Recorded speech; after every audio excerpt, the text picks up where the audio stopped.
back. Yo, what's good? Another episode of Hot Takes and Half Truths. This is your boy, Ivy Joe. It's your boy, Jacory. Jay Dilla this week. Jay Dilla. Jay Dilla. In honor of the Hopadilla. Yeah, in honor of the Hopadilla, which is the drink of the week. Stopped by. Ivy said he wanted an IPA this week, so we're going to try an IPA. For those that know me, you know I hate IPAs. I appreciate that, man. But, you know. I appreciate the look, man. I appreciate you looking out for your boy. We got to get through 2 of these things. Here you go. Okay, man, you know. We also got to hit them up to go ahead and get a bag for these ads. Yeah.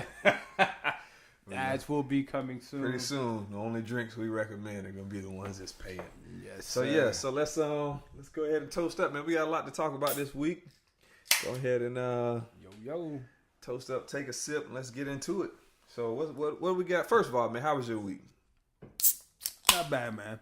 Not too bad. I was, I was expecting to have my year review this week, but didn't happen. Okay. Didn't happen.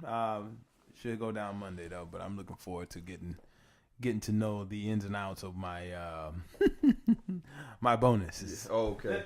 Well, they don't tell you your bonus right now. I'm letting you know that because I did mine, but they do tell you you're gonna get it or not. So that's good in itself. Well, my boss left that out.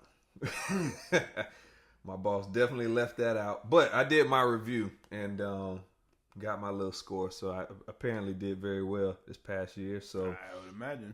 So yeah. So on the bigger, better things for the year.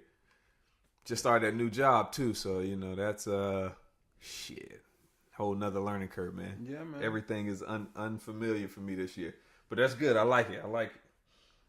Good deal.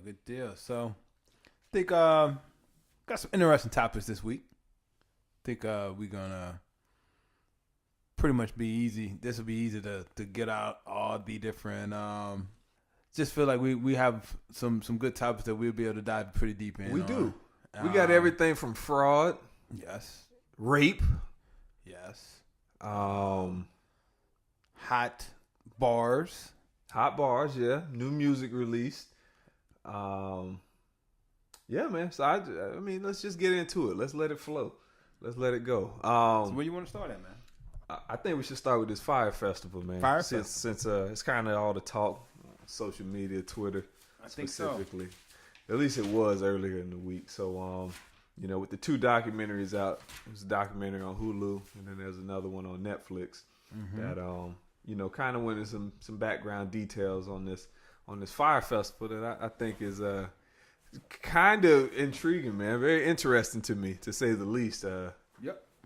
But I only watched one of them, so I'll go ahead and I think holistically, I think that one is the better of the 2.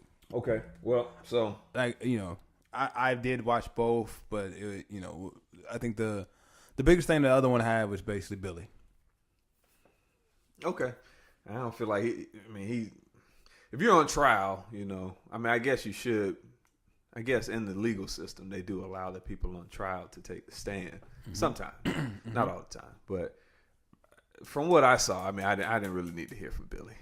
Okay. Billy could sit his ass down. It was Billy, and then you could also kind of get an idea of, the perspectives of the documentarians who, what are they trying to expose? Who are they trying to expose?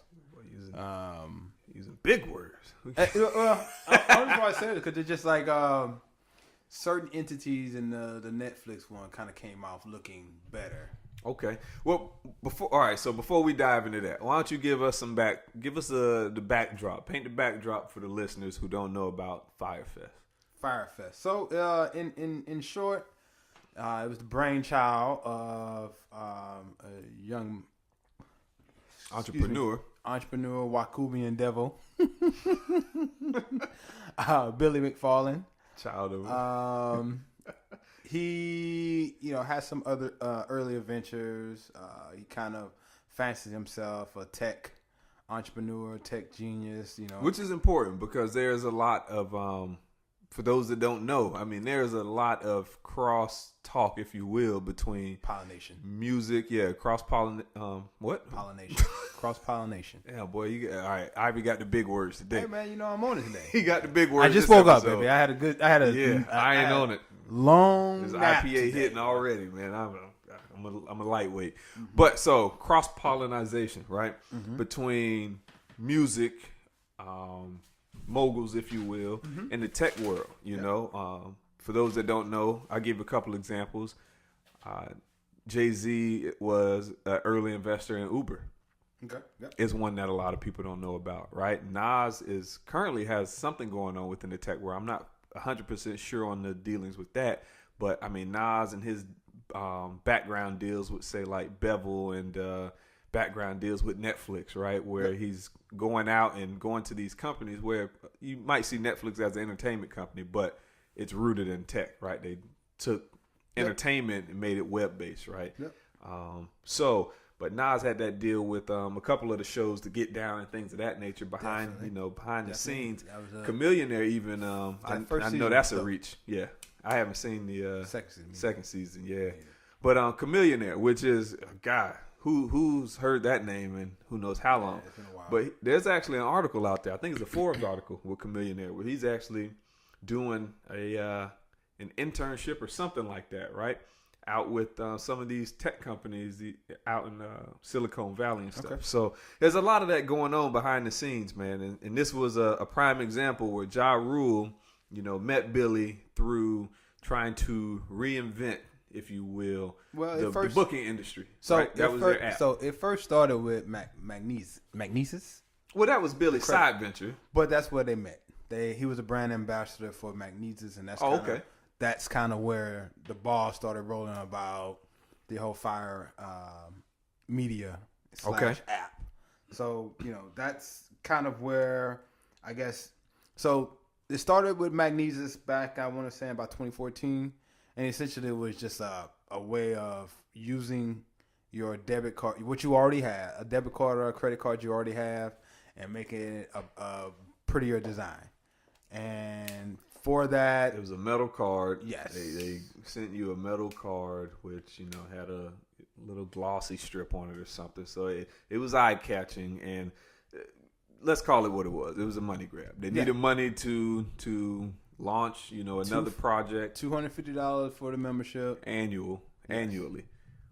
So, and then the benefits were like they threw events every now and then, had a little lounge, if you will, open on like the weekends for members could come by and kind of schmooze, if you will. Yeah, and that's kind of where the genesis of meeting Ja Rule, because they have people come through and perform. Yeah. Like the Rick Rosses, the Jim Jones, is Ja Rule. So there you have, again, a cross-pollination of music and tech, right? Yeah. So then let's fast forward. He meets up with Ja, links with Ja. These two start talking, and then the whole concept of Fyre, the Fyre platform emerges, right? And the Fyre platform is 2016. Okay. And the Fyre platform, from what I gathered, was, just a technological reinvention of booking in the entertainment business. They called it Tinder for booking artists. So for those that don't know, when you try to get some of these artists, for some of the more popular artists, it's incredibly difficult to meet their demands, right? And you got to email, the booking at whatever.com, and then you get back a list of demands.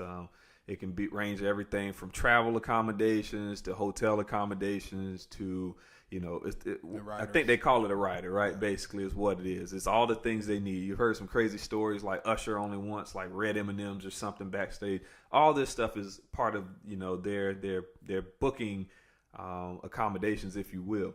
So what Fyre was doing was making it to where anybody could gain access to these celebrities, not just people with the connections already, right? Yeah. By giving you this platform where you see the artist you want, you select the date, you select the time, it presents all the information to you, and it presents the fee, and the swipe of your thumb or whatever into your information, and boom, you put down a deposit and you're ready to go. Yep, and they can accept it or decline it. Yep. So there you go. So it's pretty. if I may say so myself, it was a fairly ingenious. It was. I mean, make it easier for you to book these artists if you were trying to book them, whether it's for a birthday party or an actual event. Yep. It was the Uber of booking, of entertainment booking, is what it was in essence, right? So, fast forward from that point, right? And what better way than to launch your product or bring awareness to your product than a fucking music festival? Particularly when you're dealing with artists. Yeah. So that's where the Fyre Festival stemmed from, right? They were trying to launch this festival, which would bring a large amount of brand awareness to the Fyre platform, and then hopefully use that to ignite, and people using the product, the platform. And to be quite honest with you, if they would have managed their own expectation, maybe started a little smaller the first year or two, and then moved to try to out Coachella. Maybe. I think it could have worked. All right, well, we here to let's talk about the festival itself. Let's talk about the documentaries, right? So we're giving the backstory. I don't want to, there's a lot of avenues in which this conversation can veer off and you end up in a ditch. Like, I think before we even hit the record button, somehow we back on the Ja Rule 50 Cent beat. Yeah. And it's like, how did we end up here? Yeah. So there are a lot of players in this Fyre Festival scandal, right?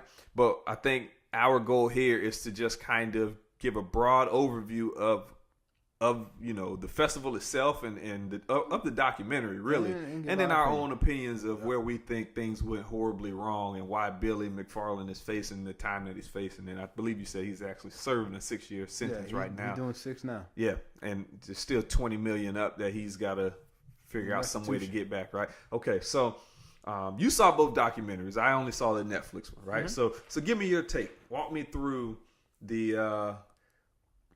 Well, we kind of gave it. Walk me through it. Walk me through your perception of what the Fyre Festival was, from inception designed to be, and then let me know where you think they failed.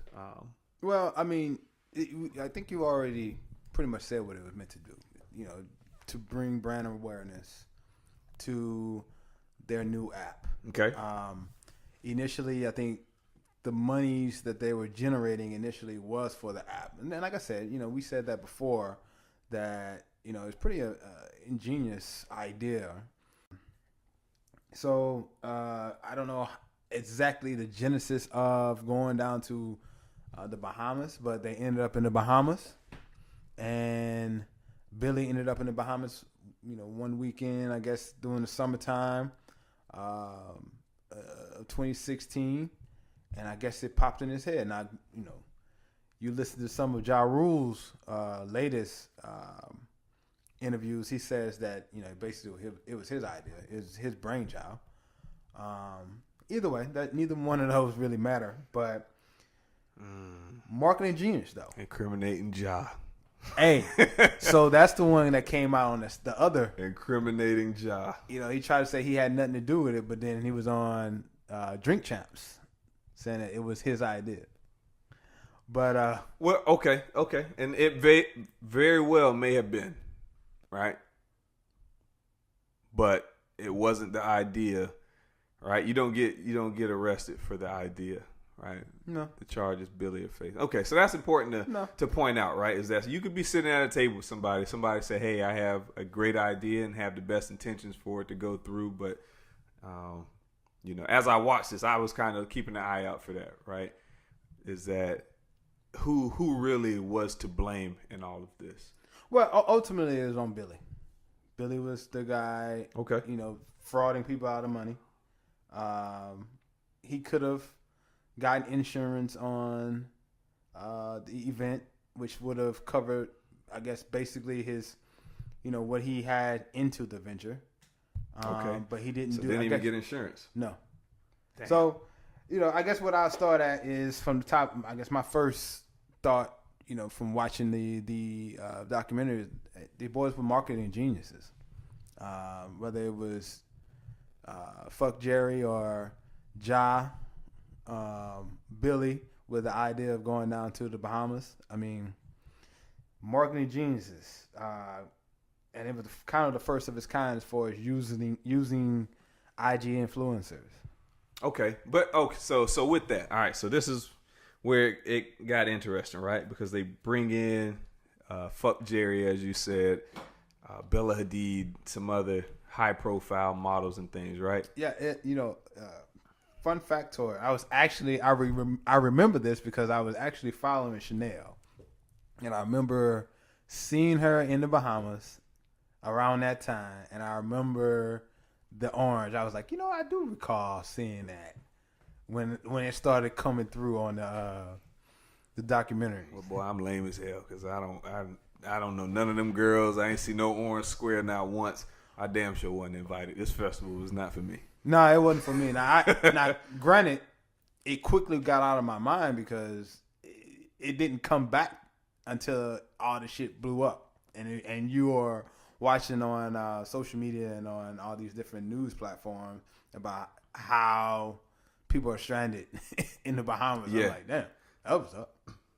Okay, so they hired this marketing agency, Fuck Jerry, and it hires like and 10 then they go of out, the top, of the models top supermodels in from the world, IMG, in the world, in the world. I believe they were saying something like it's $250,000 a piece to get these girls to come down there for that weekend or something. So they spent a lot of money on the front end, right, in advertising.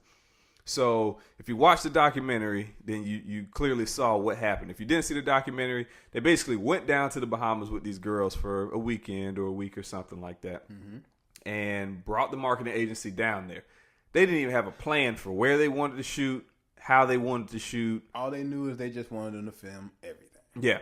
So this marketing agency just basically kept the cameras rolling, and every possible moment that looked like, hey, this is what we want this festival to be, they caught snippets of it. So if you think of how people, catch snippets of their day when they, on Snapchat or Instagram story or Facebook story or whatever, it's pretty much just that. They were winging it. Yes. They were winging it. But they winged the best parts of that trip. Yes. Right, the flight with the pilot who self-taught himself and was taking the plane to basically 0 G's and then allowing them to float for a little bit, shut the engine off, the plane comes down. Like the camera crews, they're capturing all of that, all the pure excitement and ecstasy, if you will, of the moment. Out on the boats, the models out on the boats, sunbathing and everything, swimming, the jacuzzis, the food, etc. Yeah, them I believe they were Exuma. Yeah, Exuma. Going out to Exuma and petting the pigs and everything. And, so this marketing agency recorded all of this content and basically put out a fire-ass ad, no pun intended, but a fire-ass promo video with all the top 10, supermodels in the world in it and saying that this is the place to be as far as festivals are concerned, right? Yes. They made it known that this is a high-end festival complete with they had these luxury tent villas, or you can get a actual home, or you can some other yachts. The yacht option, right? Which I think they said was like $250K or something like that, right? So all this was set to take place on a remote island in the Bahamas, which turns out it used to belong to Pablo Escobar. Well, there's some debate on that. Okay. Well, at least, and that's kind of the difference in the two documentaries. One said that Pablo never owned an island.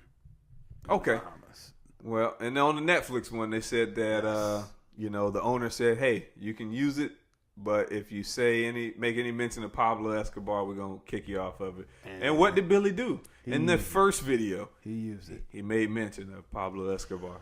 Two things. First off, in the business, we call that double entendre as far as the fire ass video. Yeah. We call that double entendre. Double entendre. Don't even ask me how. I think Billy is the poster child for what we would call last year white privilege. He didn't think nothing about holy shit this guy telling him not to use it for something that he needed. He needed this thing. I did not see this coming. All right. he needed this island. It was, from what I understand, it was the best location, and he blew it because instead of letting it kind of come out organically, he had to make it kind of that dangerous sexiness by using pop. Yeah, that's marketing though. So I'm gonna play white devil's advocate. Okay. Since we doing this, I'm gonna play white devil's advocate, right? Yeah, go ahead. Why was that white privilege, or was that him just shooting for the stars, and really just trying to sell this festival? So what I would tell you, the reason why, and then we dive right back into the story itself. The reason why I feel this way is because I feel like if that were you and I, we could be twice as charismatic as him. Yeah. Sooner or later, we're gonna run into someone or somebody's that's gonna be like, hold on, hold up here. How are we gonna, you know what I'm saying? I know he sounds good, but where's the follow through on this? You know what I'm saying? Like saying he has $2 million in stock in Facebook. Saying that he had already secured $20 million in seed money for a Fyre app. I think they might have had $1 million. Yeah. Like, all this is going to come out. I mean, now granted, your boy, what was his name? Calvin, the financier. Was that the gay dude? Calvin Wells, the one that had a axe to grind against Billy. He was saying, the one that was basically saying his friends that bought a few tickets, and he was seeing that, I guess he had some dealings with Billy with the Magnesis as well. And so he just had an axe to grind. And so he was the one that kind of started the whole digging into, hey guys, because he was like, I had relationships with a lot of those artists. So he called up their management and see what's going on. You know what I'm saying? Talking to him about, the artist management would tell him, yeah, it's crazy. And, they agreed to play 2 times the market for us. And he was like, well, have they sent y'all money yet? And he was like, funny you ask. No, they have not. So he was kind of the start of getting into it. Matter of fact, I think he was behind, I think he said he was behind like a Wall Street Journal article that came out before the festival. Okay. But, yeah, all that said, I mean, a lot of what and then, fuck, man, he was just getting close to these money guys, and they were just giving him money, especially like the Corolla woman. Okay, yeah. So that's another thing. And the other documentary. Okay, so let me interrupt. So white privilege though, as far as the owner of the island, saying do not do this, and then he goes out and does it anyway. Mm-hmm. I'm saying specifically that action. So I'm not talking about that action in particular. I'm talking about the whole thing. The whole. Yeah, okay. The whole encompassing. Okay. All right. Okay. How he got into the situation he got into. Got you. Okay. You know what I'm saying? He never, was told no, basically. And well, they said he didn't take no for an answer. So, so we could keep with it. Tomato. With the discussion because you answered my question. Okay. So keeping with that, I mean, he never takes no for an answer, right? He's never been told no because he doesn't accept no, right? And as an entrepreneur myself, not on the scale he clearly was, or maybe I am because he's under 20 mil. I'm actually positive, so shit, I'm winning. But you kind of got to have that attitude. You got to have that mentality. I mean, Steve Jobs. Everyone said that Steve was, he was an asshole for lack of a better word, but he had a vision, and if it didn't meet his vision, get it right. Back to the drawing board. But it has to be based in some realm of reality. If like we kind of talked about it a little bit in the pre-production about, the original island that he picked didn't have no plumbing. Yeah. Okay. No electricity. I like where you're going. So it's like, reality. Okay, how much is this going to cost to get what we need, and how long would it take? If you would have had that in place, that's we talking about a different thing then. Yeah. But, let me tell you something. So we're both engineers, right? Yeah. We both got engineering backgrounds. We both got MBAs, right? So engineering and business backgrounds. Mm-hmm. So I was casually watching this documentary. When I heard them say, you got an island that, I'm going to paraphrase here, that basically has no infrastructure. My first reaction was, bro? You bringing 10,000 people where? I've been on a remote island. Just south of between we left out of Jensen Beach, which is Port St. Lucie, right? Mm-hmm. And went down on the inlets just north of Jupiter and all that. Found like a little remote island. You get out the boat, throw the anchor down, and then you go out there. And you know what's out there? Nothing. Not a damn thing. So it was cool for the sense of adventure, but then we got there and it was like, okay, all right, well. All right, what do we do now? And the answer is fucking nothing. There's nothing to do there. So when I heard that, for one, the amount of people they're trying to invite to this festival, two, that they're trying to, they're selling this exclusivity, if you will, right? So they want it to be on this remote island, uninhabited island. 10,000 people, no infrastructure. I put an edit point right there and was like, shouldn't have done that. Yeah. Well, again, like we said, that. But like I said, that's one of those signs of you gotta. You can have to take no. For instance, I think for all intents and purposes, we work for a company that's a solutions based company, not a problem based company. Basically, what they've been saying, they were saying the whole documentary about what he would say when they had come to him with problems. But it got to be based in some realm of reality. If you're dealing with a situation where you're going to have to basically build the infrastructure, well, then you got to know how long that's going to take. And I don't even think he wanted to hear that. He just was he didn't want to hear it. Let's just do it. Because the guy that was flying the plane, that self-taught himself how to fly the plane. Keith the pilot. Yeah, Keith the pilot. There you go. Shout out to Keith, man. Keith was my boy. Keith knew what he was talking about. Keith told him that. Keith told him, like, hey. He even told him, like the tent idea is not going to work. Yeah. Because, with the mosquitoes and everything. Yep. So Keith was trying to put him on game. Keith told him, like, hey, if you're going to bring 10,000 people here, you need to get thousands, and I mean thousands of Porta-Johns down here, which, hold it, Porta-Johns, luxury festival. The two don't mix. So that was the second edit point I got, is that no, you can't invite people down here for thousands and thousands of dollars, right? Promise the private flights, right, to charter them from Miami to the Bahamas, and then they get off, and then you got a concierge service to bring them over here, and then you plop them on they have to, when they need to use the facilities, it's a Porta-John. Nah, that's not gonna go over well. So that was the second edit point that I found, right? Mm-hmm. All right, so keep going. Keith tells him, you need this, you need that, right? You need all of these things, electricity. How are you gonna? We can even take a step further back before he even got to that point. Doing those trips prior to taping the original video, marketing video, he was asking the locals, if it's possible, and the locals would tell him no. Yeah. Told him no. Yeah, I mean, you're on a remote island. There ain't nothing there. Yeah. Told him no. But again, that was another. As great as it sounds, but I mean, just electricity alone.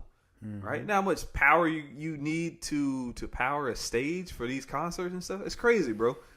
It's crazy. I was about to give an example. Give some game. But I was like, you know what? Look at you about to start quoting gas turbines and outputs and megawatts and all that. Let's leave that long, save baby. that for another day. Yeah. Let's leave that long. All right, baby. so you're But with that said, after and then we can try to come back to the logistics. But after they dropped that the video, it was safe. Viral. It's safe to say it was a viral video. Yep, it went viral. 48 hours after that launch, they had sold 95% of their tickets. That's right. That was an edit point for me too. Yeah, because I don't know about y'all, but I can know the price of something right now. I need at least a week to decide if I'm going to that. So that's another thing. Okay, so who just got $25,000 to just put on a festival? Just at the drop of a hat, bro. 48 hours. So here's the thing. I think they never really kind of zeroed in on those numbers per se, because and I think this might have been the other the Hulu one, where it was like they originally thought 40,000, but then they readjusted to 20,000, and then what was really being sold out was the general admissions, which basically was like 5 to 1,000. So that's what really was being sold out, the general admission passes, and then that's why after that point they shut that down, said it was sold out, and it kind of forced people to buy the premium packages. Yeah. So there you go. But hey, for those that think that that's a dirty game, promoters do it to you every weekend at the nightclubs. You ever go to a club and see the line outside? The guy at the door is holding the line just to build up hype, so you think that the club is deep. Yep. Think the club is thick as a jar of peanut butter. We all done it. You pay the 20, 25 to get in, maybe even another 20 to skip the line, and you get in there. And it's icy cold. 4 people in the club. Icy cold. You actually can feel the AC. 4 people in the club. So that's all they were doing, man. That's a common tactic. That ain't nothing new. But then, from there, I think the biggest thing that they, the biggest mistake that they made. Shout out to all my promoter friends. Yeah. I think the biggest mistake they made, what's up? They wanted to do, they didn't give it time to breathe as far as like planning for the festival. Like, so they came up with the idea basically fourth quarter 2016. Yeah. And wanted to have this festival in the second quarter of 2017. Yeah, it was ambitious, to say the least. A little too ambitious. To say the least. And I won't go as far as to say 2. I think it's 2. Too ambitious. I won't go as far as to say 2. I think if they prioritize things correctly and allocated the money and, I think they actually could have pulled it off. Maybe not to the scale they were aiming for, right? Mm-hmm. I think we were talking about that earlier. Yeah. Maybe not to the scale, but I definitely think, it's nothing to get down some industrial Cummins generators or something like that, right? That all you got to do is put some diesel in them and it provides all this electricity. But again, that's priorities. You got to prioritize the infrastructure, right? Get some temporary plumbing and all that stuff in there, a bunch of septics. I mean, all that stuff. You're talking days, right? It don't take, especially when there's nothing there, it don't take long to install a septic and some large plumbing fixtures and all that stuff. Now, the problem that I saw was that he prioritized the image. Mm-hmm. And, he put a lot of equity into the brand image more so than he did in the actual infrastructure in the logistics of how he was going to pull this off, right? So a lot of capital went up front, went towards giving this thing an instant, right? An instant celebrity, if you will, right?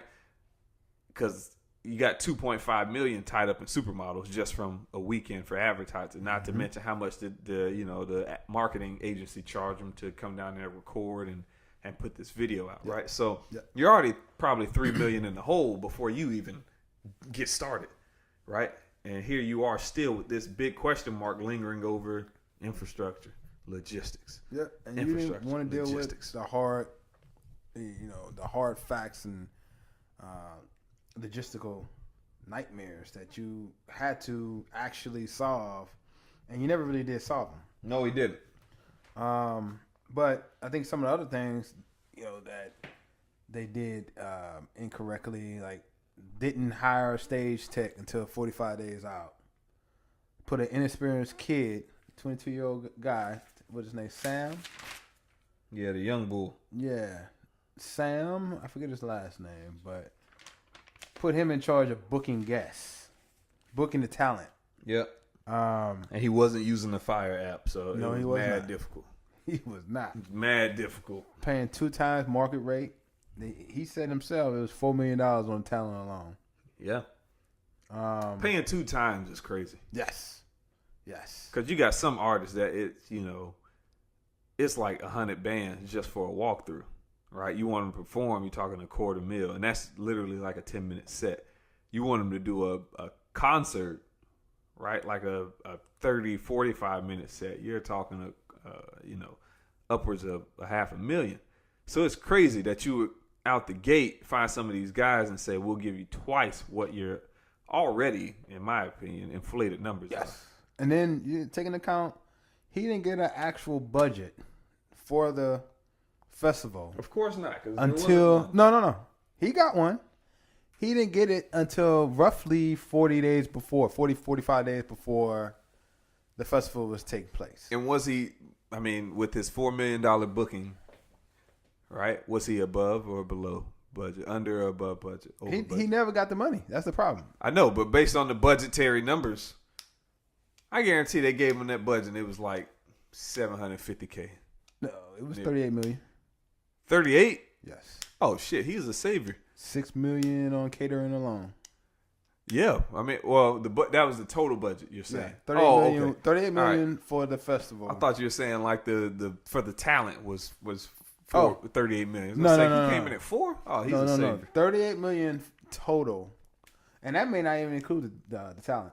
That was $38 million to do it out there in the Bahamas. Yeah, that may not even include the $4 million to actually book, because like the people that put together the budget, they weren't really. I don't think they were looking at the talent per se. They was looking at how to get the festival up and running. Yeah, and make it feasible. Oh, so you're saying they weren't paying attention to everything? No. Well, they don't necessarily have to. The people in charge have to. Because I think even if you work in big companies, while we try to stay away from silo type situation, everyone have their own. What was that word? Silos. Oh. Everyone has their own. I heard something different. Areas expertise. So you kind of focus on your expertise, but you come together, collaborate to get to a goal. Yeah. And so their part of the goal was just, hey, what do I need? As far as staging, as far as the tents, housing, merchandise, probably, and even all the logistical stuff with the plumbing and stuff. That was $38 million, 6 of which was in catering. No insurance, no event insurance, which probably is why, on the back end, when it got close where it was like, maybe we should call it off, and Billy didn't want to call it off. Yeah. Because he couldn't recoup people's money at that point. He had to do something. At that point, if it was a loss, he can at least say it was a loss. Not that I owe you your money back. Yeah. But if he had an insurance, the possibility he could have. VC investors don't want to hear that, so they don't want to hear it was a loss. Yeah.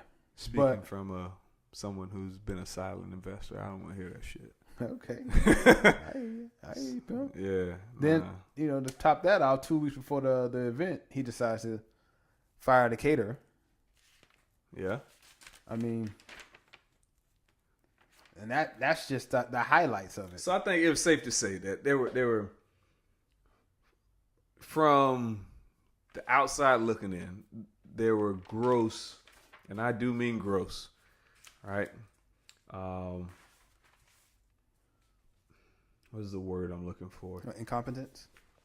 Well, incompetence, yes, but it was just they didn't prioritize. So, in not prioritizing things correctly, right? He underestimated things that were of major importance, like the infrastructure, right? I can't harp on that enough. Nope. Like I said, when I first heard that, like, oh, there's no plumbing, no electricity, it's just like, oh, you fucked up already, right? But then it's like, to add insult to injury, as people are coming to you with these issues, you're shutting them down because you just want to hear yes. You just want to hear ways that you can make it happen, which again, as an entrepreneur, I think you kind of need that mentality, but you got to be realistic. Yeah, you got to be right. You got to be based in reality. Somebody tell you that you don't have power, you don't have plumbing, and you want to do this in 3 months or 4 months or 5 months, it's like you need to be on the phone with contractors saying like, can we get this done, right?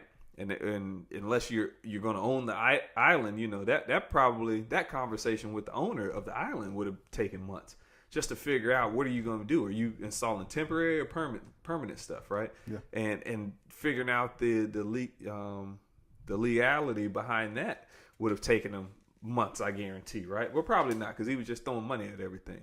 But to sum this all up, right?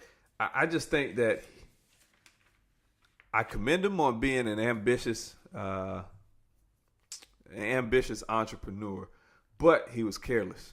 He was incredibly careless. And he didn't. So another misstep was he picked. First off, two things. First off, that is the start of the rainy season down in the Caribbean. That's number one. Number two, you picked the weekend on that particular island, which is basically their Super Bowl weekend. Yep. Like, come on, man. Yeah. So that that all goes down. You gotta do your due diligence, right? You gotta know everything. Just dumb. That was just kind of dumb. You gotta know everything about. If you're throwing an event that big, you need to know everything about where you're throwing it and what's going on that time of year. Because even if, let's say, for instance, the tents and stuff didn't come through, right?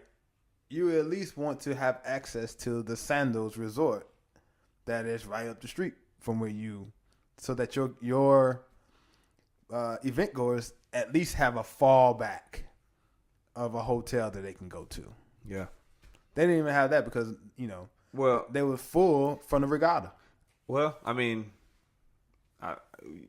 we kind of jumped a little bit because they didn't get the remote island. They ended up being placed on Exuma, I believe, or wherever Sandals is. So they weren't on a remote island. They were on a very much so established and populated portion of the Bahamas. So much so, Sandals was right next door, basically. Remember, they was on the Sandals property. Yeah. But I'm saying, this whole time we've been talking about the remote island, the uninhabited island. But that essentially happened because, which they lost because they mentioned Pablo Escobar in their advertising. Exactly. He told them, like, look, the one thing I didn't understand about that was you didn't have to broadcast it. It could have been something that once you get there, you hear that I heard that this was, and it will get out. It will get out. And then you don't have to market it. Yeah, maybe. I think he was, based on his magnesis thing, he knows how to get money. And I think that, he was going for let's do the big, announcement or the big kind of teaser and get the money front loaded. I guess we could talk a little bit about. Anybody has a product, if you can get people to pre-order, that's beautiful. That companies want you to pre-order. That's why Apple tells you the iPhone's not available today. They were taking pre-orders, right? So they can start recouping some of that money immediately, right? They might not even have iPhones rolling off the conveyor belt yet. They told y'all that they've been made already and that they launch next week. But they take that pre-order, and that money could be, after 2 days, could be what funds the production cost, right? Which gives the down payment to the factory, so forth and so on. So, all of that to say, all right, what do you think of Billy? I mean, do you think he's a piece of shit, or do you think he's just, a businessman that had his ambitions set too high and fell short of the finish line? Because a lot of people, feel like he's a piece of shit. Some of the language used to, talk about him in the documentary was pretty strong. He's an asshole, idiot, stubborn, just a bunch of different things. So what is your take on him? And I'll follow up and give you mine. My take on him is, I already told you about, how I feel. Tell me again. About I just think he's the poster child of, how, I don't want to say how easy it is for those boys, but. And by those boys, he means white boys. Yes. Yaku's children. because I just feel like at various stages, someone could have and should have stepped up. And if it was you and I, we'd have ran into those gate holders. Yeah. Before it got that far. But what I was trying, I guess, but that's pretty much my interpretation on that. Okay. How about yourself? I mean, I'm gonna try not to straddle the fence here, right? So one, I do think he was an ambitious entrepreneur, right? Businessman, whatever, and there was some intelligence behind what he did. But that aside, right? This guy's a piece of shit. He's a piece of shit because the numerous ventures that they documented, right? The Magnesis and even the festival and everything, right? He's in essence robbing Peter to pay Paul. That's exactly right. That's all he's doing. So he never really made any money per se, because before he could truly make money, right, he was already spending it on something else. And when I say spending it, I mean he's in the red. He's constantly in the red. So the Magnesis idea, I think I've already touched on a little bit, but in essence, let's say you get 1 million people to sign up or 1,000 people to sign up at $250 annually, like you do the math, right? 250 times 1,000. You just make $250K just by manufacturing, minus manufacturing costs of these cars, which I'm sure it was pennies on a dollar because the car's not that big, the metal's not that expensive, I'm sure, right? The processing, all that stuff. But he never delivered on anything, right? So he started this car, cool. I thought that was ingenious. Like, that's a great way, right, to establish this kind of club to get some capital and then make moves with it from there. But then they tell you, well, hell, he never really delivered on any of the benefits that came with the car, right? So all of it was just, in essence, him selling dreams, right? So then you come to this festival to where, he's making promises that he doesn't have the wherewithal to even know if he can even deliver on. 5-year commitment. Yeah. And it's just from the tents to even the homes, like, you get this, you can stay in this beautiful villa or whatever. And it's like, one, you're on a remote island that has no homes, right? It's like, what? And then even when they moved it to the main island, like you said, it was completely... Gave it a bullshit. And then they gave a bullshit answer about some of those houses, right? They said that they lost the keys to the houses.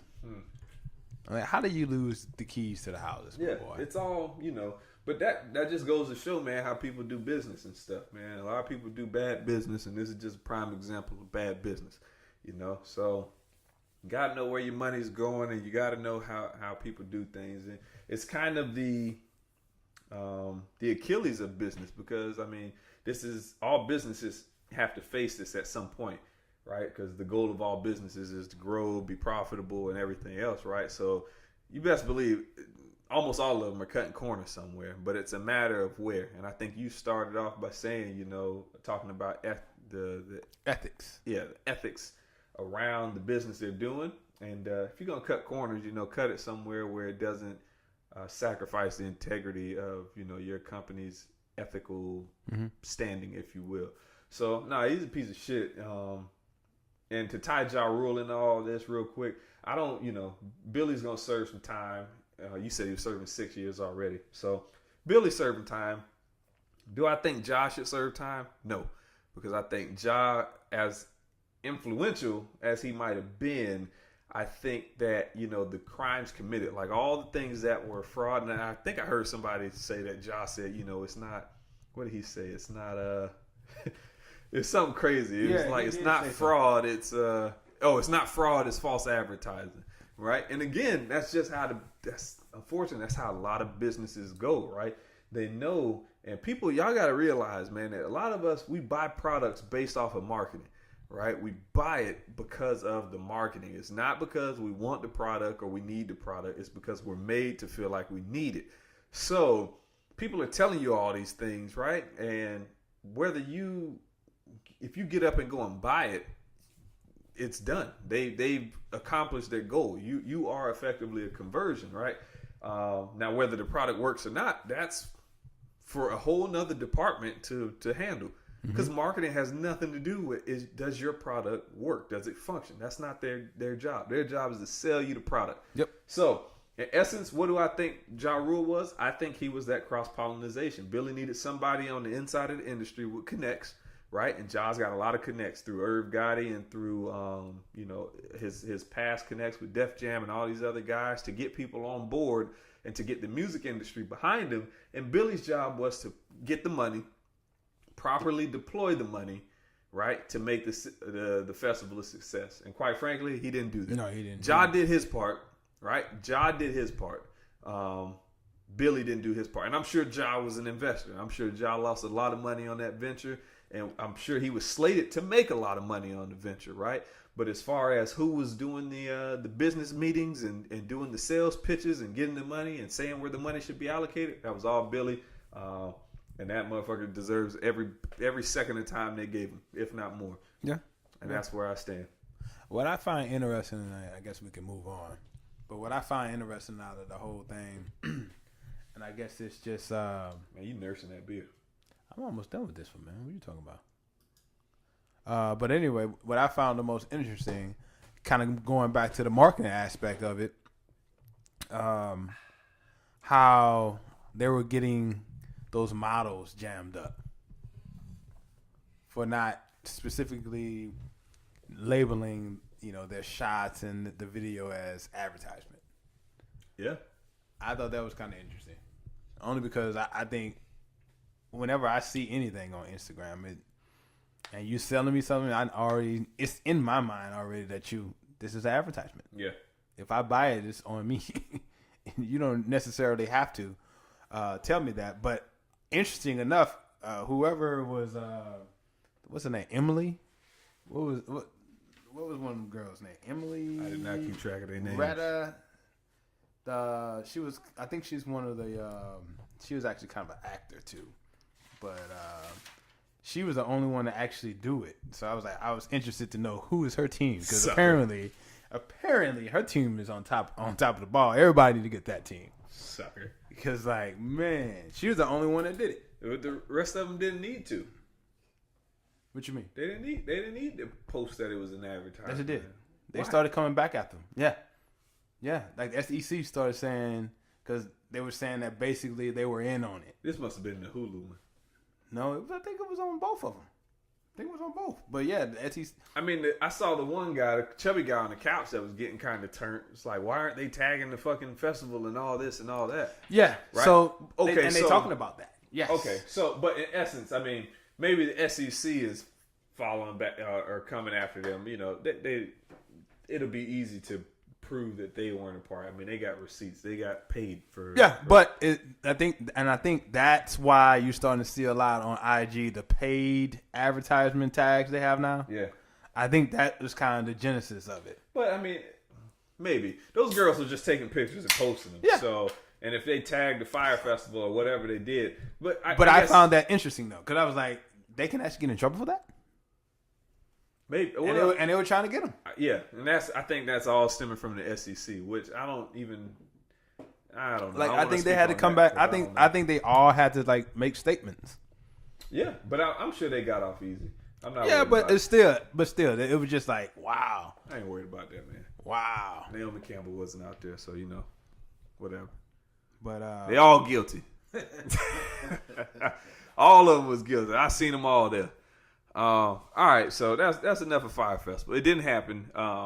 It did kind of happen. People went down there. There were tents. But it's funny enough, it turned into like a free-for-all and a fight for survival. Yeah. With people, clamoring to asshole. They had asshole. And I think it was on a Netflix one. He was saying that, they was destroying tents because they didn't want no one behind and pissing on shit. Yeah, like, bro, ripping holes. You know like how much Ivy of mentioned, a piece of shit you have to be to do that. They booked it during the rainy season, right? So these guys were basically going one, maybe two tents outside of their own tents and basically destroying cutting and poking holes in it. And pissing and when on we it. say tents, right, these are the leftover FEMA tents. Yeah. So they're like a dome with like plastic tarping, Herculite tarping or something like that. But so yeah, I mean that's privilege right there. I don't want anybody within a 20-foot radius of my tent, so I'm going to destroy all these and hoard all the mattresses and pee on the other mattresses and take all the pillows, and I'm gonna hoard all the toilet paper. It was all nasty, man. Everybody that went down there, it was cannibalistic behavior. It was just kind of crazy, but it just goes to show it don't matter how much you make or how what I don't want to get too far in, too deep in the rabbit hole, but we're all human, and it don't matter what the hell you look like, you can be a piece of shit too. All right, so and since then, Ja and a couple of guys from the Fyre app team went on to start Icon, which is basically Fyre app re-wrapped in a different outer. Ja's gonna get this shit out. Yeah, and it's called Icon, but I found it kind of interesting because, considering, the fraud that happened at with the Fyre Festival. It wasn't fraud. Well, it was false advertising. Yeah, yeah. Shout out to Ja Rule. To name your company Icon, like Icon you. That is a double entendre. Yes. Don't even ask me how. Yes, I was like, that's interesting. I wonder if I know what it was going for, but I wonder if they actually thought about it from I'm conning you. That's funny. That is funny. I didn't even realize that. All right, so close out of Fyre. It is what it is, right? Next, we got to touch on this, man. This is a nasty, nasty topic, but we got to touch on it because it popped up twice on my timeline this week. I think you're going to have to lead this. So we'll do the easy one first, right? So Chris Brown out in Paris, having a good time. Mm-hmm. Yep. Gets arrested and charged. Gets arrested for sexual assault, right? For rape on this woman. And I think not even a day later was released from custody with no charges filed against him in Paris. Right? Yep. So, I know what I think about it. I was going to say I don't know what I think about this, but I know what I think about it. But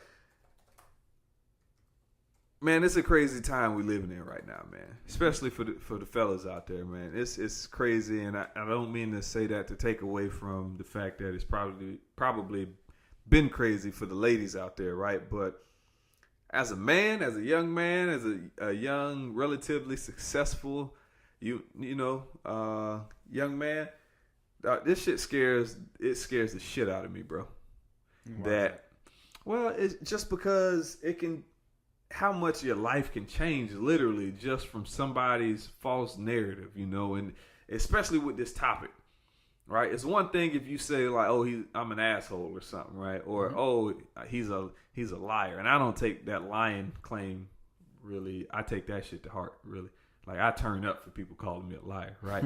But something as serious as rape, right, gets thrown around like that sticks. It don't matter if you did it or you did it, right? That sticks.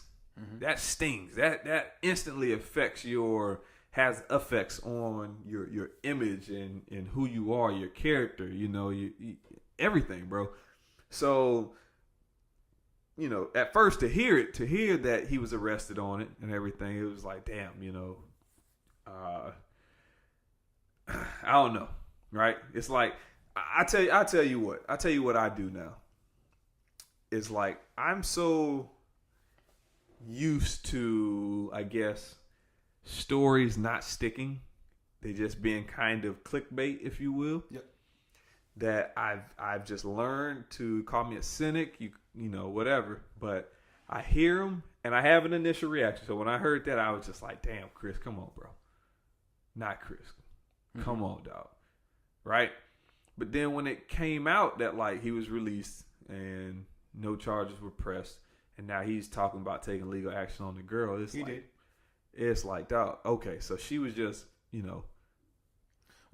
well, to be, I don't even know, bro. But to be, I guess, honest about it, the investigation is still ongoing. But I guess you can kind of see some of the tea leaves that right now the evidence is kind of shoddy at best. I think if it was some real evidence there, he would have been charged. Yeah.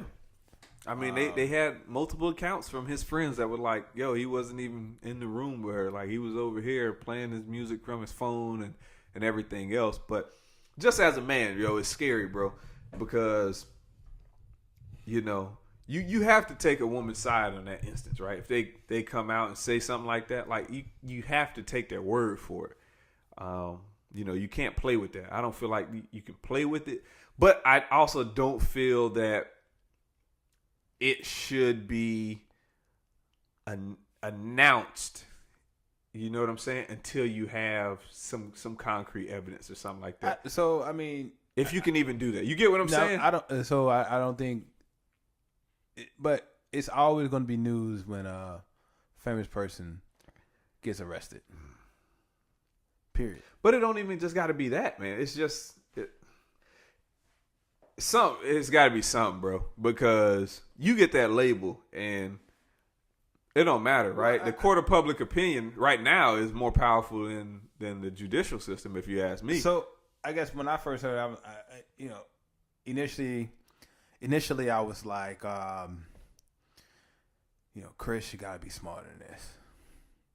You know, you got to. But that's like saying like he did it though. But you know, you got a target on your back. You know you got a target on your back. This is not the first time you've been in a situation where you weren't necessarily in the room, but they were basically on your premises. And some stuff happened. But that's got to change though. Yeah, and that's like if you didn't do it, you can't get charged for it. You know, like that. This shit been going on too long, bro. It's like anything. Tupac got caught up with that.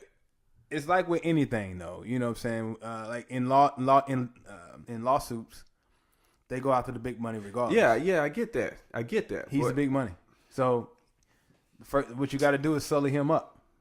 So that's why it's like, yo, you know, probably. But see, that's the thing. That's what I'm saying, though. Is that this ain't even about. If it's not even about, you know, the actual crime committed, you know, if it's about money, like they got to see that. You know what I'm saying? They got to be able to pick out that, especially if the guy that you're going after wasn't the guy that committed the act. Yeah. Like that should be dropped right away. Yeah, that should just be like, you know, whatever. But it's not. And it's just, you know, as a man, bro, it just scares the shit out of me. And just now we're in this society where, you know, I can't go a day without hearing toxic masculinity and other, you know, buzzwords, buzz phrases like that, where it's like we're all so sensitive and we're all on edge just waiting on somebody to step out of line to like flag them and label them as something. Yeah. Now, you can label them, right? But I'm just saying that rapist label, that shit stains, bro. That's grape juice. That's grape juice on an alpaca carpet, man. You can't wipe that shit, bro. It's hard to shake that. You don't wipe that, man. You gotta what do you say? You gotta block that. You know, you gotta block that out your record. You know, but it's just something's got to be done, bro. And the other prime example, you know, so this one ended well, right, Chris? Well, so far, ended. We can't say it ended, but it. There was some light at the end of the tunnel because Chris was released, as we said in the opening fucking sentence to this, with no charges pressed. But then, you know, as soon as that was like, it's like that happened and then it went away. Then you got this ATL opera shit. See, I don't. So you're gonna have to go in, bro. I heard about it. This shit was wild, bro. So allegedly, right? This girl was raped in a nightclub. Yeah, I heard that. While recording it on Facebook Live. Yeah. Right? While streaming it on Facebook Live. So, you know, at first, I'm sitting here watching like the video snippets that I could find on Twitter and stuff. And I'm just thinking like, holy shit, like, dog, we are, as men, we're a piece of shit, bro. Because if you're in a nightclub, man, somebody saw you. Yeah. You know what I'm saying? Somebody saw you and nobody did nothing. Like, as a dude, you already know my stance.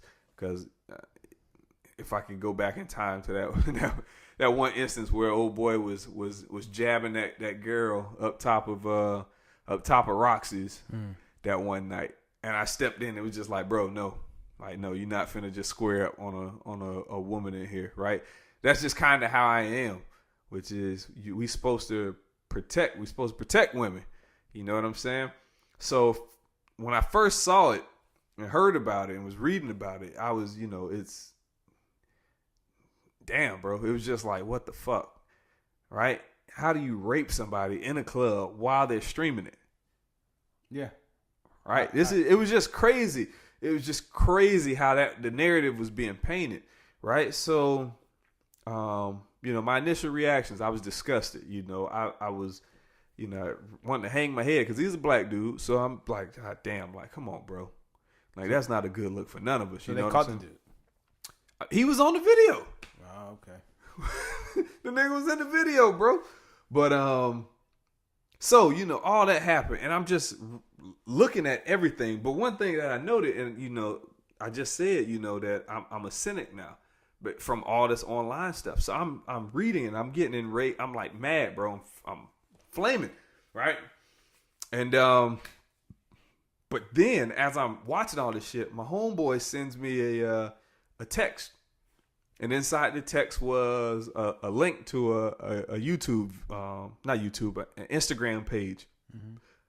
And on this Instagram post, rather, and this post, how you can do like the multiple pictures in one or whatever, multiple videos in one. Mm-hmm. It was one of those, right?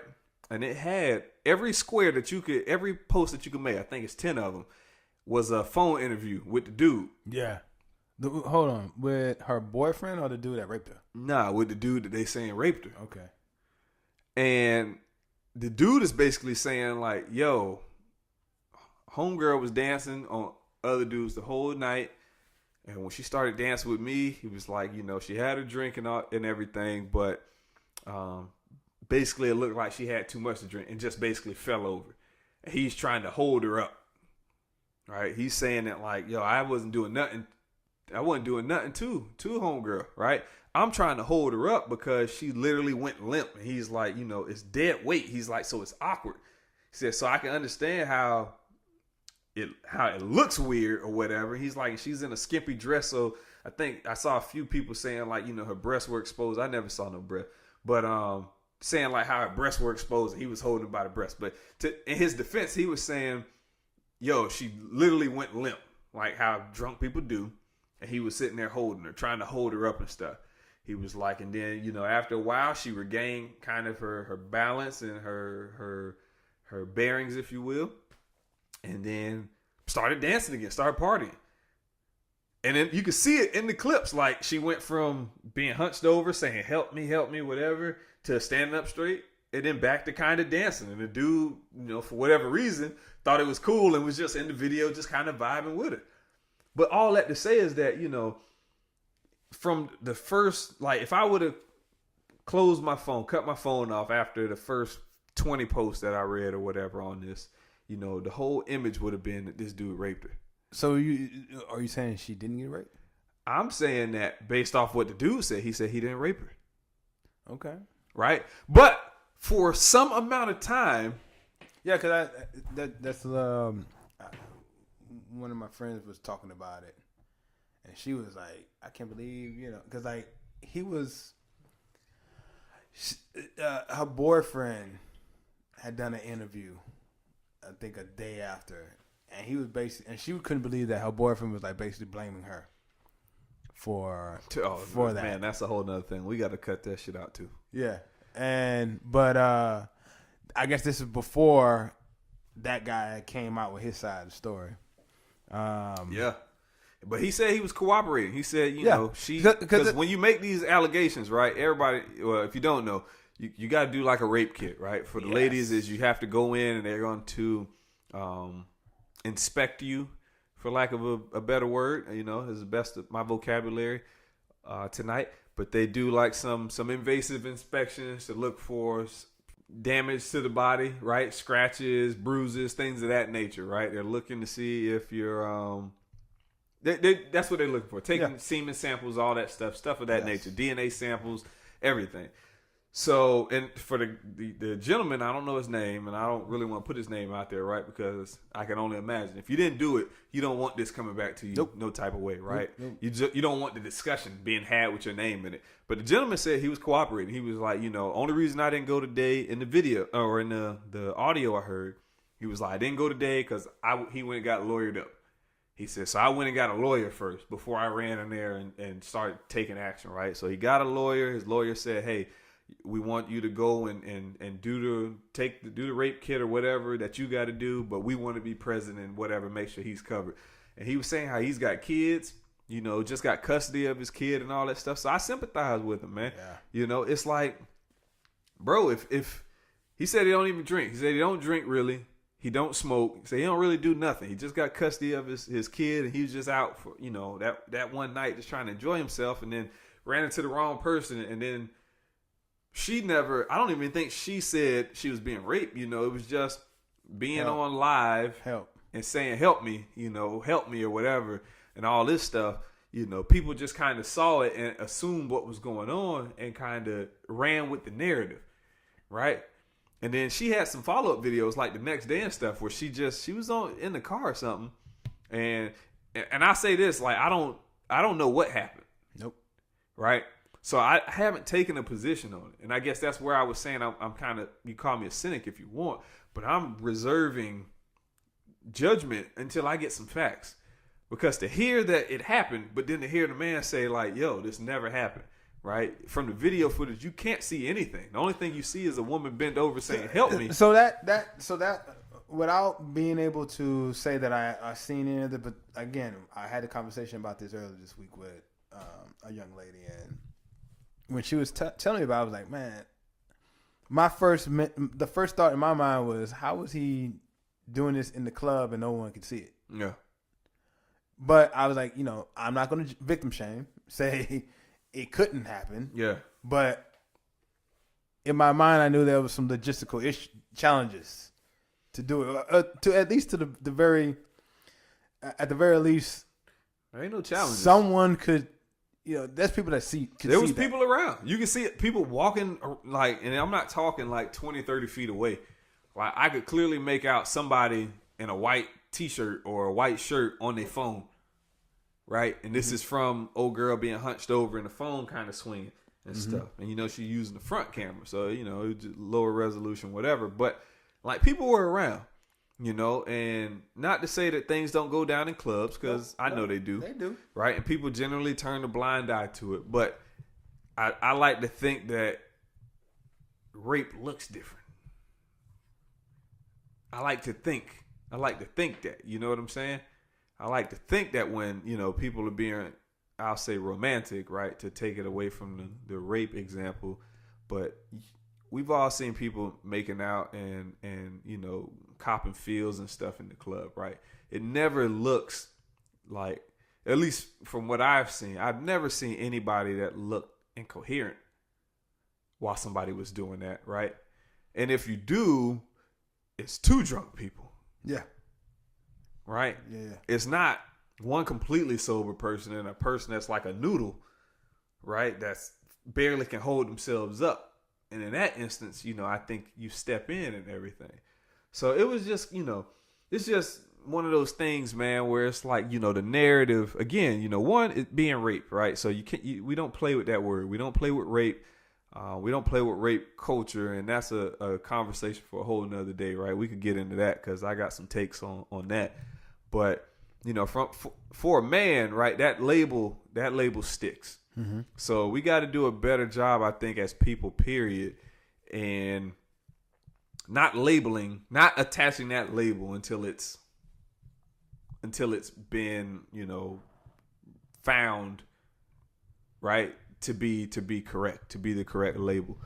Because if this guy's got a job and his name's out there, right, if he's got a job, I guarantee HR is pulling him in, right? If he's a manager and he's got women that report to him or women that are above him, right? If his manager is a woman, right? And this is what's out there floating around and she gets wind of this, like, it's not going to work out well for him, And then the thing about that is that, it's not going to work out well for him. And then a week later, we don't even care about this no more. Nope. Right? Because I don't see nobody tweeting about it no more. It's only been 5 days. Right? So he done got fired, lost his job, lost his career. And now that stains his professional record, if you will. Everywhere he go, he got to answer that question. Were you released for disciplinary or whatever actions, right? But he was found innocent. Right? And we really need to, and I say we need to, and I don't think no traction is going to happen on this, but right now we're at a place where, the legal system don't even matter. People have been found innocent, but once people believe that you're a rapist or believe you're something, that shit don't matter. Once you get the label, it's hard to come off. No, it absolutely is. And maybe that's our fault, right, for pushing that narrative, because a good example is R. Kelly, right, where R. Kelly beat the legal system, but he still, and maybe this is the caveat with R. Kelly, is because he's still exhibiting the behaviors, right, in which, shit, nigga, that was you in the video. Yeah. We know, but whoever was in the courtroom that day, the jurors clearly didn't have on their contacts or their bifocals, right? They didn't have their cheaters on that day. Maybe they were just biased. Yeah. So he got off, and I think that's the only reason he gets a pass. But everybody else, for the most part... but the thing about it, I don't think he get a pass. I mean, like, especially now. Not in this new... Well, not now, but I'm saying... Well, even that. No, I won't go as far as to say that. And I'm not saying that I believe he's innocent, because I don't, right? I believe where there's smoke, there's fire, and enough people coming forward, there's something going on there, right? Yeah. But what I'm saying is that we make the argument, we defend, sexual assault by saying, well, he was acquitted of it, right? Okay. So if we say that you were acquitted, then that means you're innocent. That means you are without whatever you were, this deviancy, right? But we have these guys who were acquitted who we still know are not innocent, right? So like that argument isn't valid, or we're losing validity in it because guys that beat the case are still out here fucking living deviantly. Yeah. Right? So we got to be careful, because just because you beat the case, just because you beat the case doesn't mean that you're not committing the crime. It means that we couldn't prove that you committed the crime. Sure. And that distinction has to be drawn, right? So we got to get out of saying, hey, he was acquitted. But that's a can of worms, is what I'm getting at. Yeah, it is. Because many people were acquitted and found innocent, and potentially they were, right? I'm not here to say that they need to revisit those cases or to overturn the verdicts. But I'm just saying that it's fucking a gray area, bro. It's gray. You could be acquitted and still be guilty. Yeah, I mean, but that's the legal system, but ladies and gentlemen. A lot of time, in I guess in both instances, it's the labeling, getting the label without there actually being any adjudication. Yeah, the label kills you. And there's people that get that label and now it just follows them. The label kills you, definitely. Yeah. So if that would be my takeaway from all this, is that we gotta be slow to apply that label. Yeah. Right? Be slow to apply it, and if anything, ladies, just my mom used to give me these talks, man, when I was a jit back in like high school and stuff, right? She just like, look, don't have these girls over here at the house when ain't nobody here, right? And it never made sense to me. It's making sense to me now that she would say, basically, you got these girls over here. It don't matter what happens, right? It don't matter. And this is coming from a woman, right? My mom was in essence putting me up on game. It don't matter what happened. She could have came over there and been with the shits the whole time, right? And then a week later, I hit her with, it ain't working out. I think I want to try something else, man. I'm sorry, this ain't working out. And her story changes. Yeah, it can happen. And now, but that's where the label sticks, right? In that instance, I'm a rapist already. don't take that and make a snippet out of it. But in that instance, if her story changes, right, the report says he forced himself on me, he raped me or whatever, right? But in actuality, what happened was the complete opposite, potentially, right? But in that situation, it's my word versus hers. Yep. And like I said earlier, you can't play with those type of allegations. So you like to think that women are telling the truth, so you go to their defense. But some women be lying, bro. Yeah. That young boy that was supposed to play, he was the high school player in Georgia, man. Was about to go off to college or whatever. He was 18. I believe his girl was 16, but because he was 17 and turned 18, parents found out about it. The girl was Caucasian, girl was white, he was black, and the parents filed the rape. Yeah. So so what I would say, into getting into that realm, I'm a little older than you, so I definitely recall hearing those type of stories growing up. Like, they were basically dating. Bro, To Kill a Mockingbird. Yeah. You know what I'm saying? And he didn't even do it. You know what I'm saying? And guys going away, getting that label because the parents found out. Yep. Or even worse, I say not even the girl. It's not that they found out through the girl, like someone other than the girl. You know what I'm saying? Like I had a situation in high school where it was a little chick. It was a white boy liked her, and he went to the parents because he liked her and she liked some of the black dudes at school. Crazy. Damn. I always look back at that situation. I wasn't necessarily involved in it, but I always look back at it like, man, how different that would have been if she just didn't own up to it. Yeah. You know what I'm saying? She did, and they just made her go to another school. Yeah. Well, okay, but in the instance of the young boy from Georgia, he served 6 or 7 years in prison, bro. Yep. And like this guy had potential on the field, and all that was stripped away from him. He served 6 or 7 years, and let's not take that lightly, right? Because who has the roughest time in prison, in jail? What offenders have the roughest time? Yeah. Right? So you take this high school student who's innocent, right? You put a crying young white girl on the stand. He gets found guilty. Now he's got to serve 6 to 7 years in prison for rape, for sexual assault. And I think if you're any crimes against women or children, you're at the bottom of the pecking order in the prison. Mm-hmm. Right? So who knows what happened to this young man while he was in prison?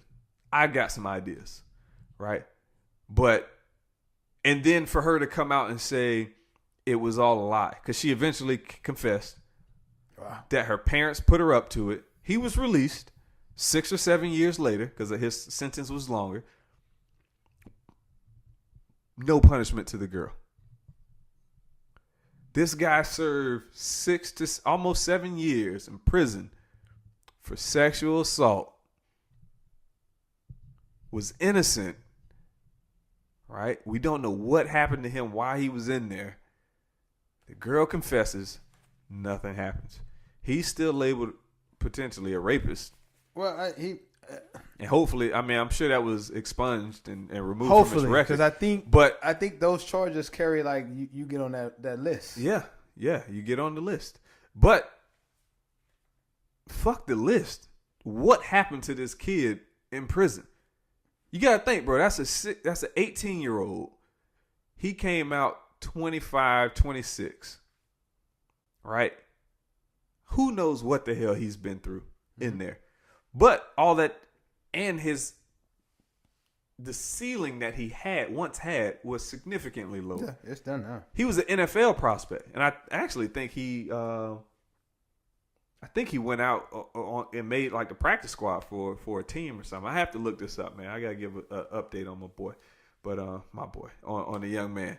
But it's just crazy, bro. Where false narratives and false stories can place you, and and it's like you don't even take the worst of the worst. Like this was an innocent kid with potential to to do something better with his life, you know, to impact his family and friends and everything else. And it was stripped from him, man. So all that to say, you know, I'm still waiting to hear the verdict. I'm not Googling, but I'm searching on Twitter every day for the ATL Opera rape verdict. I want to know how this ends, bro. I think, you know, I guess we could put a button on it with that. With this, you know, that word has power, and you know, that's a word that I think as ladies go, use that as sparingly as possible. Yeah. I mean, if it happened, it happened. That shit is the nuclear codes. You should never have to go through that. You know how, like in the movies, you can never just hit the nuclear launch button? Yeah. There's got to be a second case with the football in it. Mm-hmm. That's what they always call the case with the launch button, right? There can't just be one button to launch the rape nuke. The rape nuke.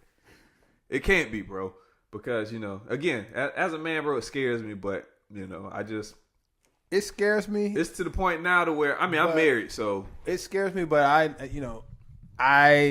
because of that, again, like I said, I'm a little older than you, so I'm used to hearing those type of stories. Yeah. So it's definitely shaped my dealings to where I'm definitely so chill in my dealings that, you know, the possibility of that happening to me is slim to none. Yeah. Well, I mean, and that's what it's gonna have to be, right? And it's, you know, we're all overly romanticized, right? We watch all these rom-coms and whatever else, right? Your scandals and everything else, and you think that it's really cool to, you know, just approach a woman at a bar and, you know, you're talking to her, you feel like you got some chemistry. I'm gonna make a move, right? I'm gonna pull her close and kiss on her or something like that, right? Yeah. And it's just no. The way it's going, bro, it's just gonna be like, hey, is it okay if I buy you this drink?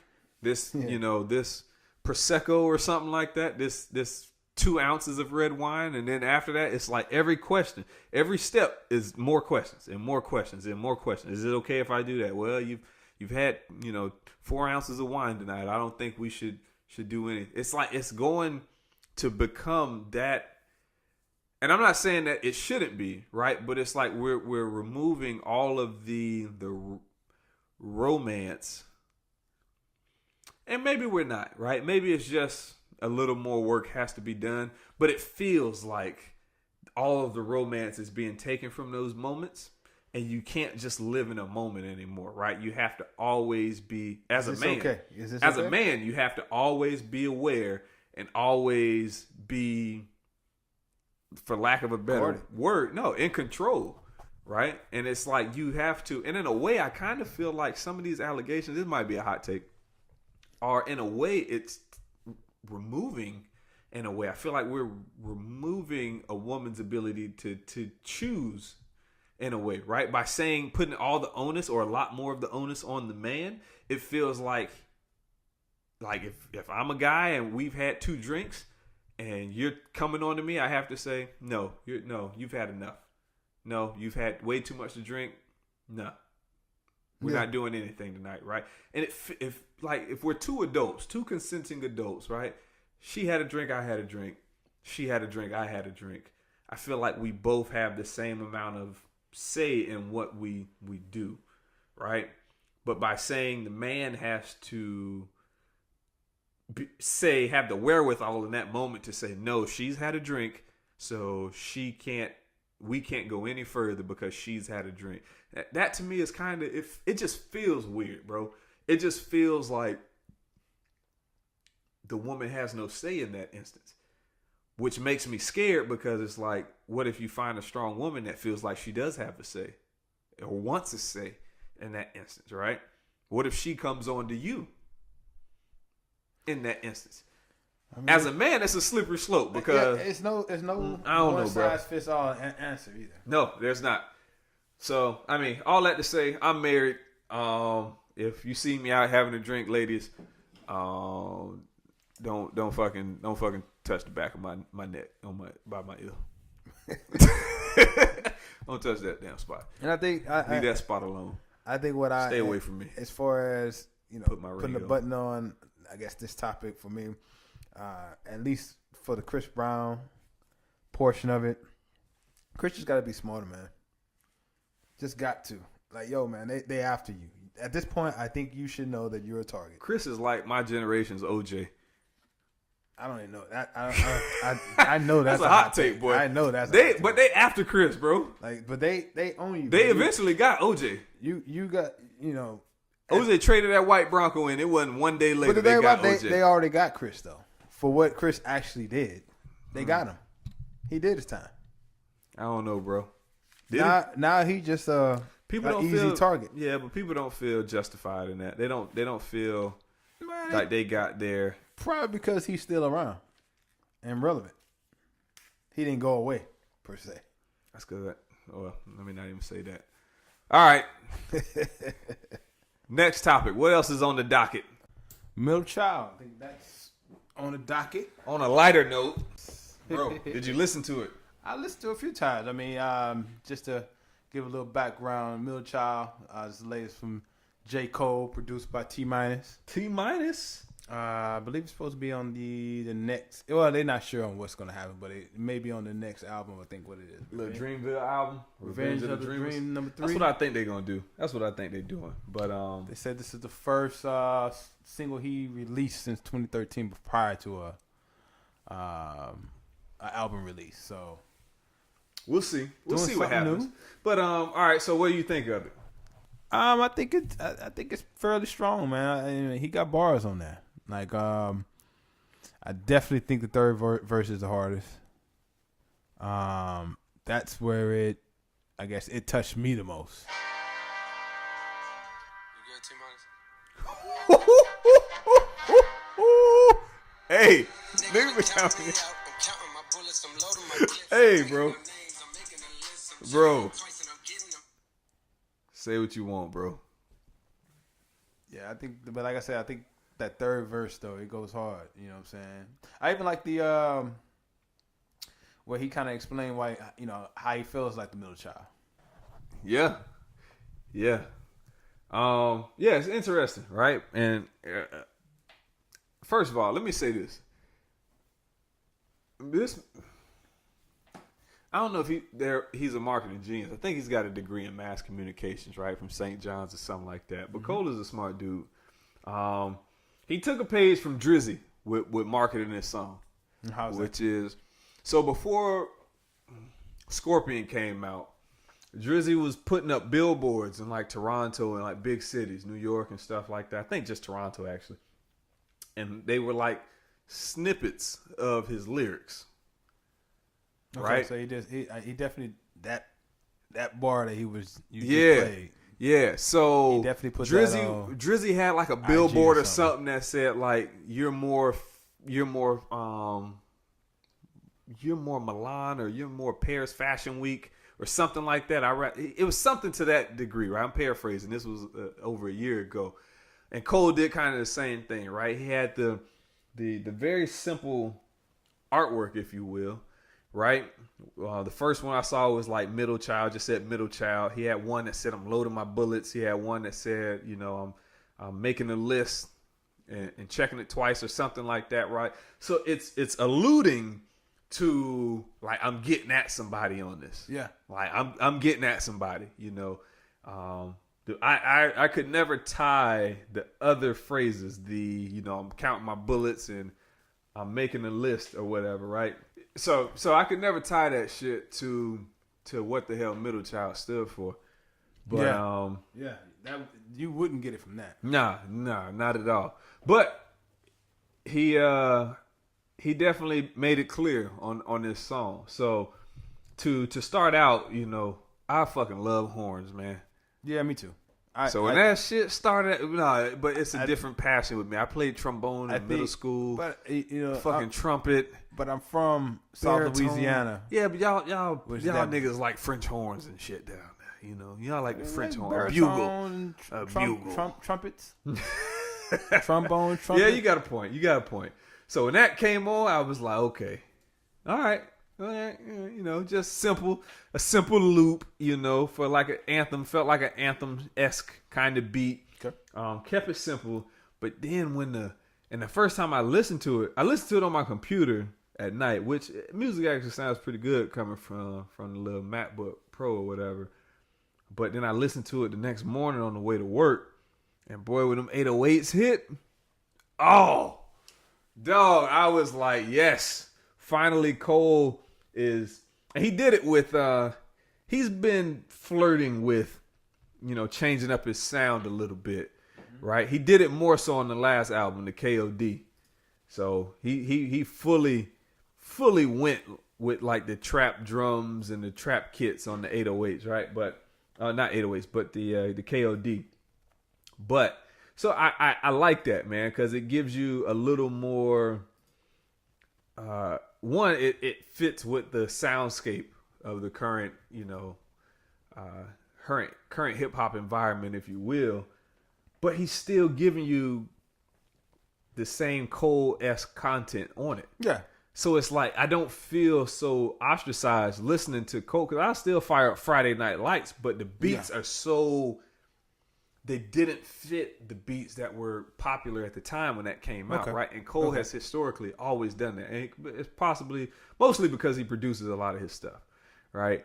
He's got a production style, and it may be... he may be taking some pointers from like Lupe, right? Where Lupe used to say he dumbs down the beat because there's a lot that he's saying. Okay. So he strips the beat, right? He wants simpler music, instrumentation, because what he's saying is so complicated. It's like for you to actually catch everything he's saying, you can't be paying attention to this that much, right? So if you notice with Lupe, not to get away from Cole, but on Lupe's singles, where he's actually like trying to make a single that's kind of catchy, he'll go with a more familiar style beat or whatever, like that Bitch Bad beat, right? Was very pop-esque. It wasn't a Lupe style beat. It was very more so almost drill trap kind of a blend, right? Okay. But then his words were dumbed down a little bit.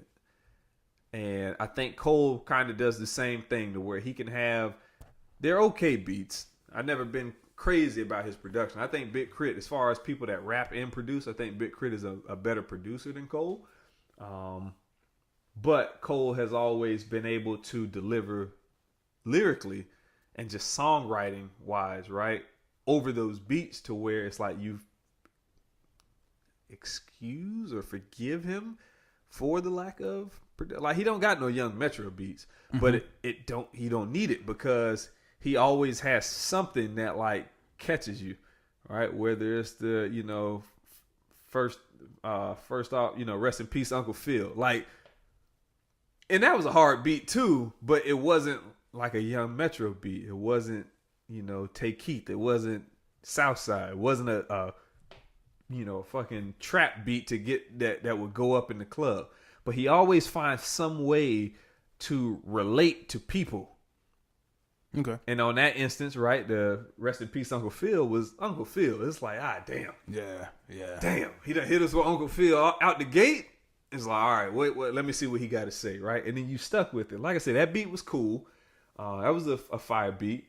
But it's just good to hear Cole on something that feels a little more current, I will say. Right? Yeah, I think since I guess what I would say is I may not be the biggest J. Cole fan, but KOD I did like KOD, and that kind of brought me back to the house, so to speak. Okay. So I'm looking forward to, his next project. And now he's put horns in this one, so damn, everybody in Louisiana got to be on the Cole train. Well, maybe, bro. Oh, you didn't see that? Oh, come on, man. That's a double entendre. Cold Train? Oh. Come on, man. This episode is going to be named Cold Train. Or no, double entendre. Yeah. Don't ask me how to spell that shit. Double entendre. I did, kind of going back to what I was talking about on the third verse. How do you spell entendre? Entendre. How do you even say it now? I don't fuck Entendre? Entendre? Yeah, double entendre. I'm going to spell out the episode name. It's going to be double Andre. Like double entendre. Okay. Okay. But since I don't know how to spell it, all right, whatever. But I feel like he touched on a few topics in that third verse that, kind of resonated with me. Specifically when he was talk about it. Speaking about too many of our black and brown young brothers being in a cycle of jail and spending a lot of their birthdays in a cell. Yeah. Coming from a long bloodline of trauma. I mean, you can go so far on that. Yeah. I mean, man, it touched me. Feel like that. I can look at it from a perspective of, having a lot of bright cats. Yeah. Particularly, in high school, could have done anything. Yep. Now they locked down or even in the grave. Yep. Definitely. Which, I mean, that's excellent. That was a good segue, right? Because I think I sent you the text of the podcast, the Van Lathan podcast, Red Pill podcast, right? Yep. Shout out to that boy. We'll close out on the Cole. We both like the song, right? Newsflash, everybody. I'm a biased Cole fan, so favorite rapper right now. So I pretty much like everything he does. I'm not even gonna lie. I try to be objective, but I'm not. So whatever. All right. So the segue into that, right? His third verse, as you put it, he's talking about, the cycle of dudes doing things which ultimately ends up with their incarceration or their demise or, some kind of physical injury or some type of trauma, right? That sticks to them, if you will. Bro, Van Lathan's Red Pill podcast this week. Did you have a chance to listen to it? I didn't listen to it all. I listened to about 30 minutes of it. All right, so you got the 20 minutes of the rant about white people. Yeah, I did get that. Which I forgot to tell everybody. That's how it started off. So I apologize if I sent you that link and told you to listen to it and you only got through 20 or 30 minutes. My point was not to tell you to not befriend your white friends or to leave them hanging. I completely forgot that was even in the podcast. So that wasn't what I was sending to people. He had on the show. What's the brother name? Wilson? Something Wilson? Yeah, let me pull up his name. I want to get his name right, man, because this brother is important, bro. There was a video. I'll start it this way. There was a video a while ago, maybe a couple months. It's a black martial arts instructor. And he was teaching a class. And in that class, one of his students started crying, during the martial arts lesson. And rather than this gentleman who goes by the name of Mr. Jason Wilson. Jason Wilson out of Detroit. Shout out to him. So this young man's crying in martial arts, and rather than giving him the what I feel is the standard answer, which is what you doing all that crying for? Like, cut all that crying shit out. Like, ain't no crying. Take it like a man, right? Why are you crying? Like, stop it. Cut it out, right? He encourages it. And he says, like, it's okay to cry here. It's okay. It's okay to have feelings. It's okay to do this and to do that, right? So, and this was probably 6 months to a year ago I saw this video. So, that stuck in the back of my head when I saw that because, one, I ain't never been told that shit. Here I am, 30 years old, you know what I'm saying? And I still hold back tears. I still hold back emotions. I bottle up how I feel. Like, I say this all the time, I'm talking with like homeboys and stuff, is that, I don't like to complain because it feels like I'm, it do something, right? And really what I'm trying to say is that, based on how I was raised, all this complaining would be looked at as an inferior trait, right? Mm-hmm. And that's not saying how I was raised by my mom or dad or anything. That's just coming up, period, right? You out in the streets, running around in the streets and stuff. It ain't no, hey, this is how I feel, or hey, you hurt my feelings or something like. No, there never was no room for that. Yeah, you gotta buck up. Yeah, that's it. It's fight or flight, really. So I tuned into Van Lathan's podcast, and I don't know what made me stick around for it because I'm hit or miss with podcasts nowadays. I used to be able to keep up with them all, but now it's like I'll catch one and miss it for a couple of weeks, catch another.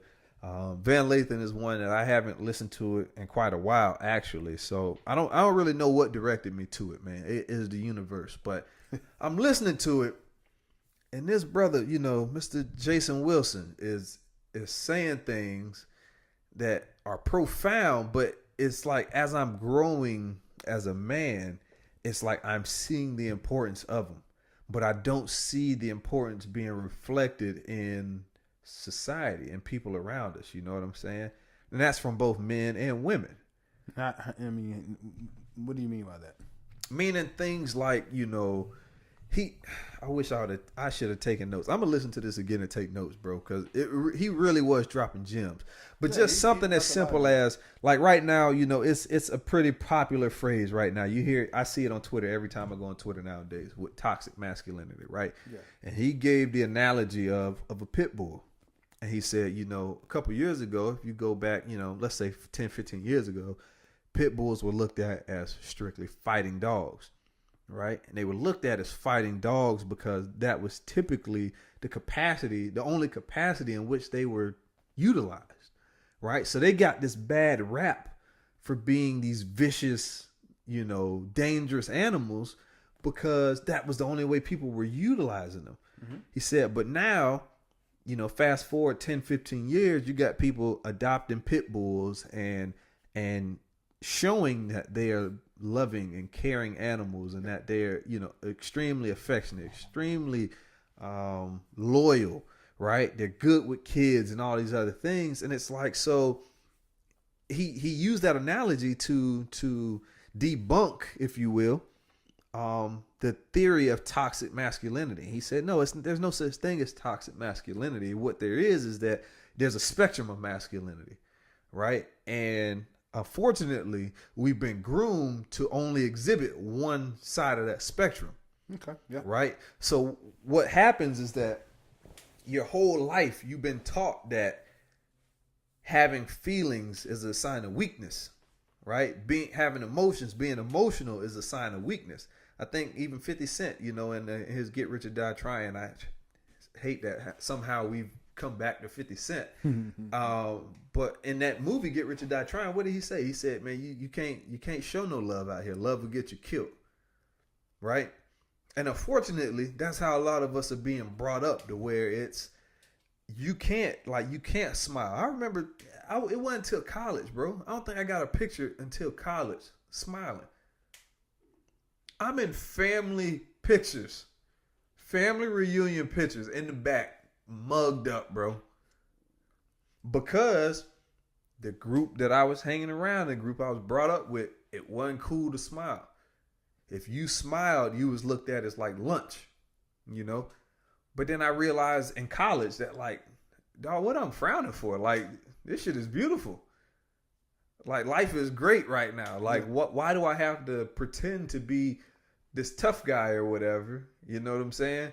Pretend to be this killer, this thug, which kids still do it in college. Mm-hmm. Newsflash, you're in college.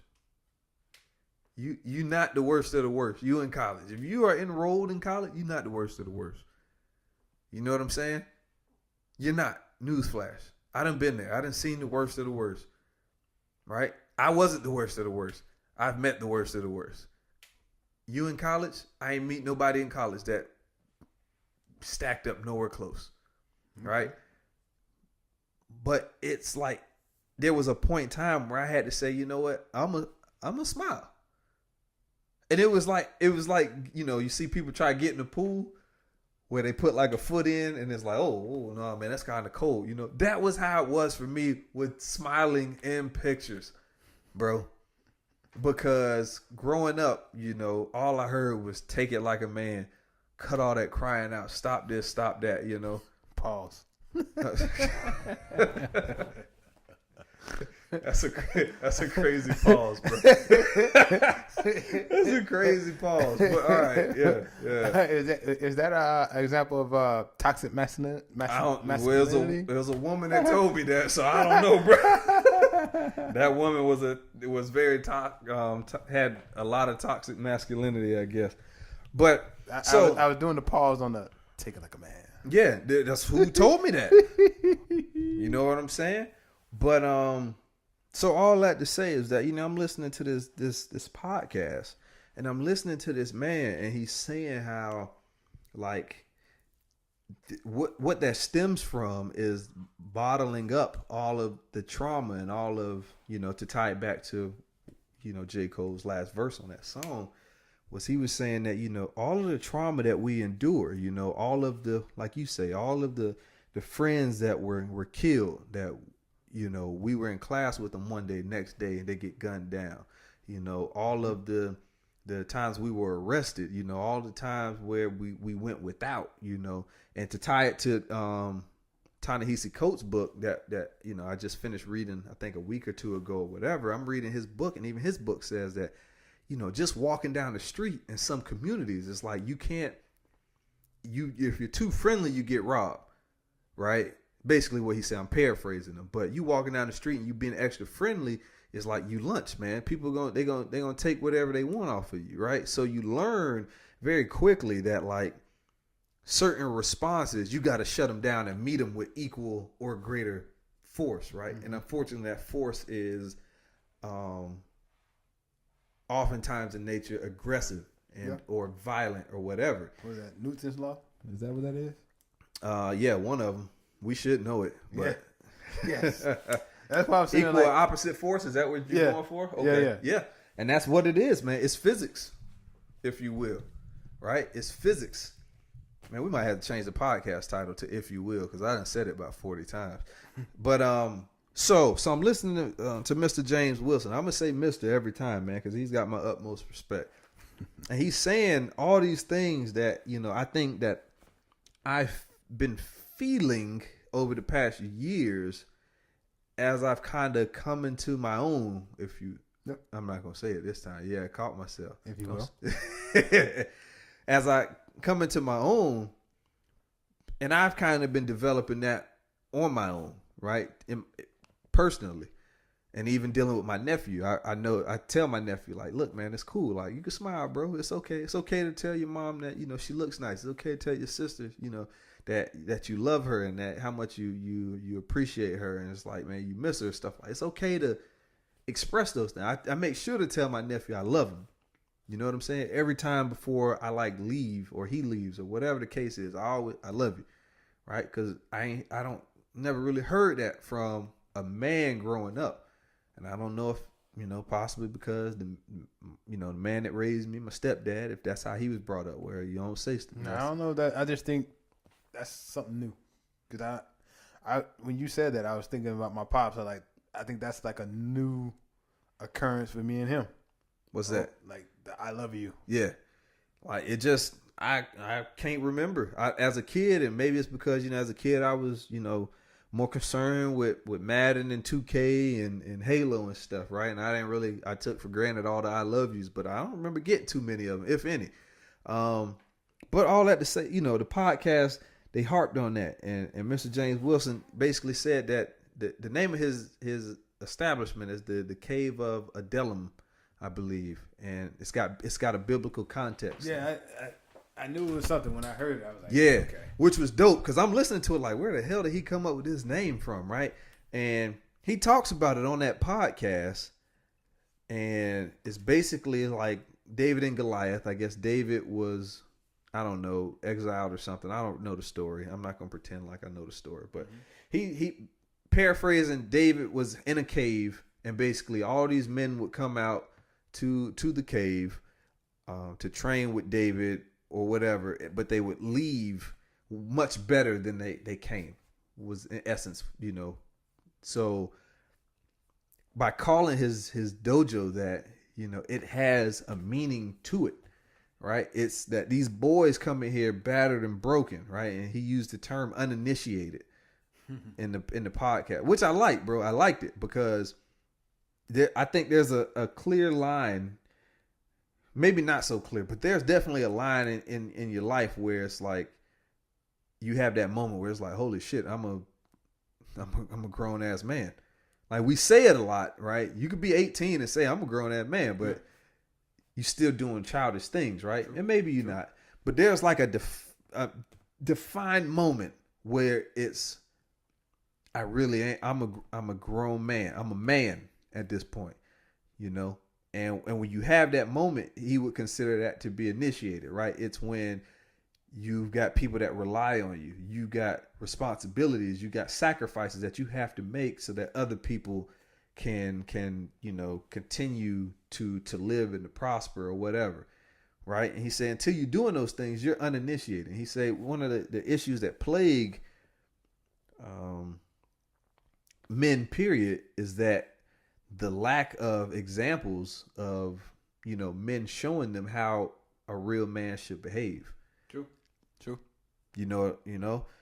And with that comes, he talks about a lot, and I don't want to, speak on it like, all his views are my views, but he was making some good points, man. Exactly. And I guess it goes back to, we keep bringing up Fyre Festival. No, circling back between the podcast and Middle Child, but again, go back to that strong fucking third verse where it said distorted self-image.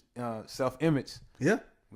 We're set to fail. Yes, absolutely. So, and that kind of absolutely, and I think his following line was, "They poisoned the well." Exactly. Right. They poisoned the well, and where we all drinking from the well. So we're all ingesting, this kind of toxic behavior, and I'm really getting tired of the word toxic. By the way, that's like one of those overused phrases. But every year there's a phrase that gets overused. Mm-hmm. But whatever.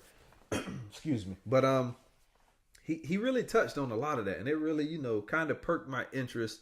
And he's got a book. It's called Cry Like a Man, and just halfway through the podcast, I bought it. I'm just like buying it. I gotta read this because, one, I got a son on the way, right? And I don't want my son, just like my nephew, not my son, but I've always told him, like, man, don't be afraid to show yourself enjoying yourself. Don't be afraid to, like, show emotions or tell people how you really feel, right? And I want my son to have that same kind of emotional freedom because, and tying back to the podcast, the Van Lathan podcast, that is that Mr. Wilson made the reference, if you will, to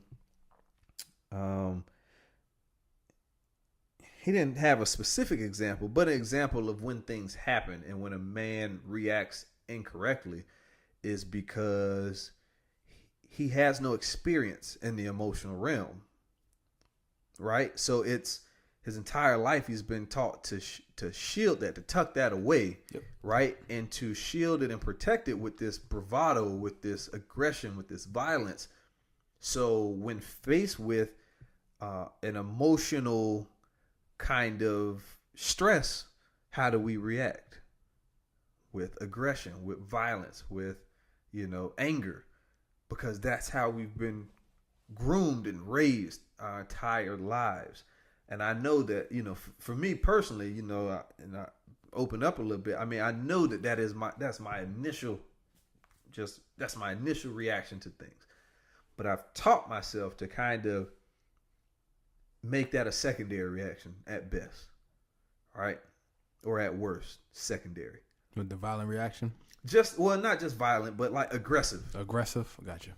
Because, like Ta-Nehisi Coates in his book, he basically said, some questions, they're just casting a line. Like there's no correct answer.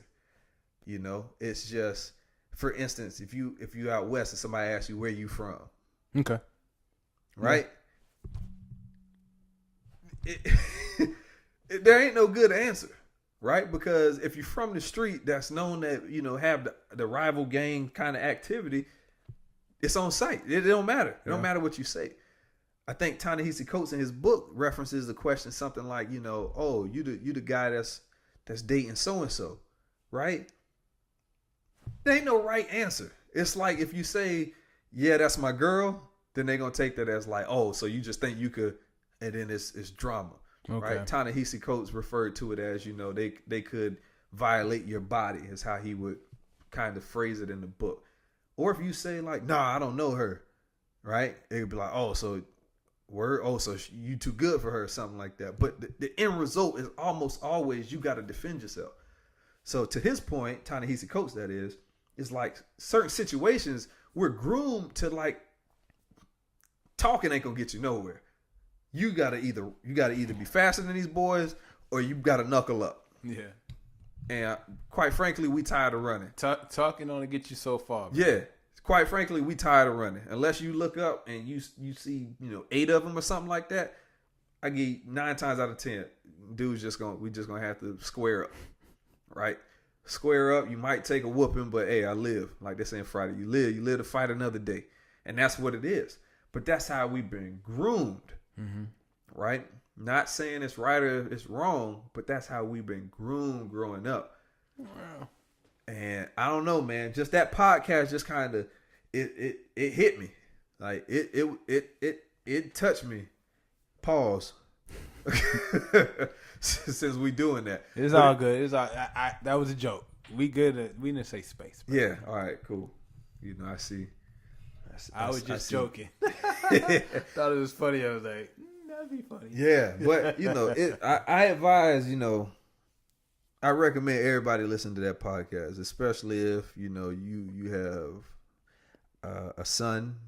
Yeah, or if you've had that conversation with your wife where she feels like or your girlfriend where she feels like you're too aggressive and all that, and you're too angry or any kind of stigma like that gets, or label like that gets put on you, like listen to that podcast. Yeah, my original plan for today was to finish that podcast. Yeah, it's just like I told you this morning. Like I told you when you walked in today, I was like, man, I should have just brought my ass home last night. Took a nap. This man was sleeping all day. Oh, I did, man. I slept. All day. So yeah, check that podcast out, man. Van Lathan Red Pill Podcast with Mr. Jason Wilson. The episode is called Cry Like a Man. Also Mr. Jason Wilson's book, Cry Like a Man, is in stores now. I think it came out like a week ago too, so it was perfect timing. But check that book out. Cop that book. Like I said, if you're in a it probably don't even need to be a heterosexual relationship. It's beneficial to men, period. I think men need to hear it, and men need to be comfortable, being comfortable within emotional situations. Because I definitely find it like that is where I'm the weakest. I'm weak when it comes to emotional, like, manipulation, if you will. Like you trying to calm me with facts or with, I'm good there. You can't. You try to talk fast with money and numbers and all that. I'm right there with you. Yeah. You know what I'm saying? But if an emotional attack, you got me. Because I don't know how to respond. I'm always conflicted with emotional things. Always, bro. Always. So hopefully this book will, give me some insight and help me cope with this emotional stuff. People, it is what it is. But I could definitely use some pointers. Yeah, for sure. And I think he's got something going, man, because he's fairly popular. I think he had like 60 or something thousand followers on Instagram, 42.8, and that's him. His Cave of Adellum, I forget, it's the Cave, I think 3 if you want to follow that on Instagram or something like that. But it's he's pretty popular, man. In fact, he's got a book out and people talking about it. He's doing the Red Pill podcast, and it's needed to hear, man. It's needed to hear because men have to feel comfortable expressing how they feel in other ways other than aggression and violence, man. Yeah. It's just I think we have to, especially in this era right now. It's like you got to be equipped. And I think the thing that at least early on and again, I didn't get too far into it, but he mentioned a situation when he was young and getting in a fight and actually kind of admitting that he lost the fight. Yeah. And talking to his pops, and his pops basically kind of was like, well, did you win? Yeah, the only question he asked him, he said, but did you win? And then after that, like, he didn't want to talk to him no more. Yeah, when he told him he lost, his pops pretty much shut down. Yeah. So, that, in my mind, that kind of touched me as well, because it was like, I could see that affecting a young man. He goes into more than just that, too. He talks about... But that's about as far as I got, though. Yeah. Okay, well, he touches on even, sex and promiscuity, if you will, being promiscuous as a man, where, double standard. And I've never heard this perspective of it, right? Because you always hear the sexual double standard presented like this, like, oh, for men you're championed for how many sexual partners you have, sexual conquest you have, and for women they're shamed for it. His perspective was that it's like every time you have sex with somebody, you relinquish some amount of power to them.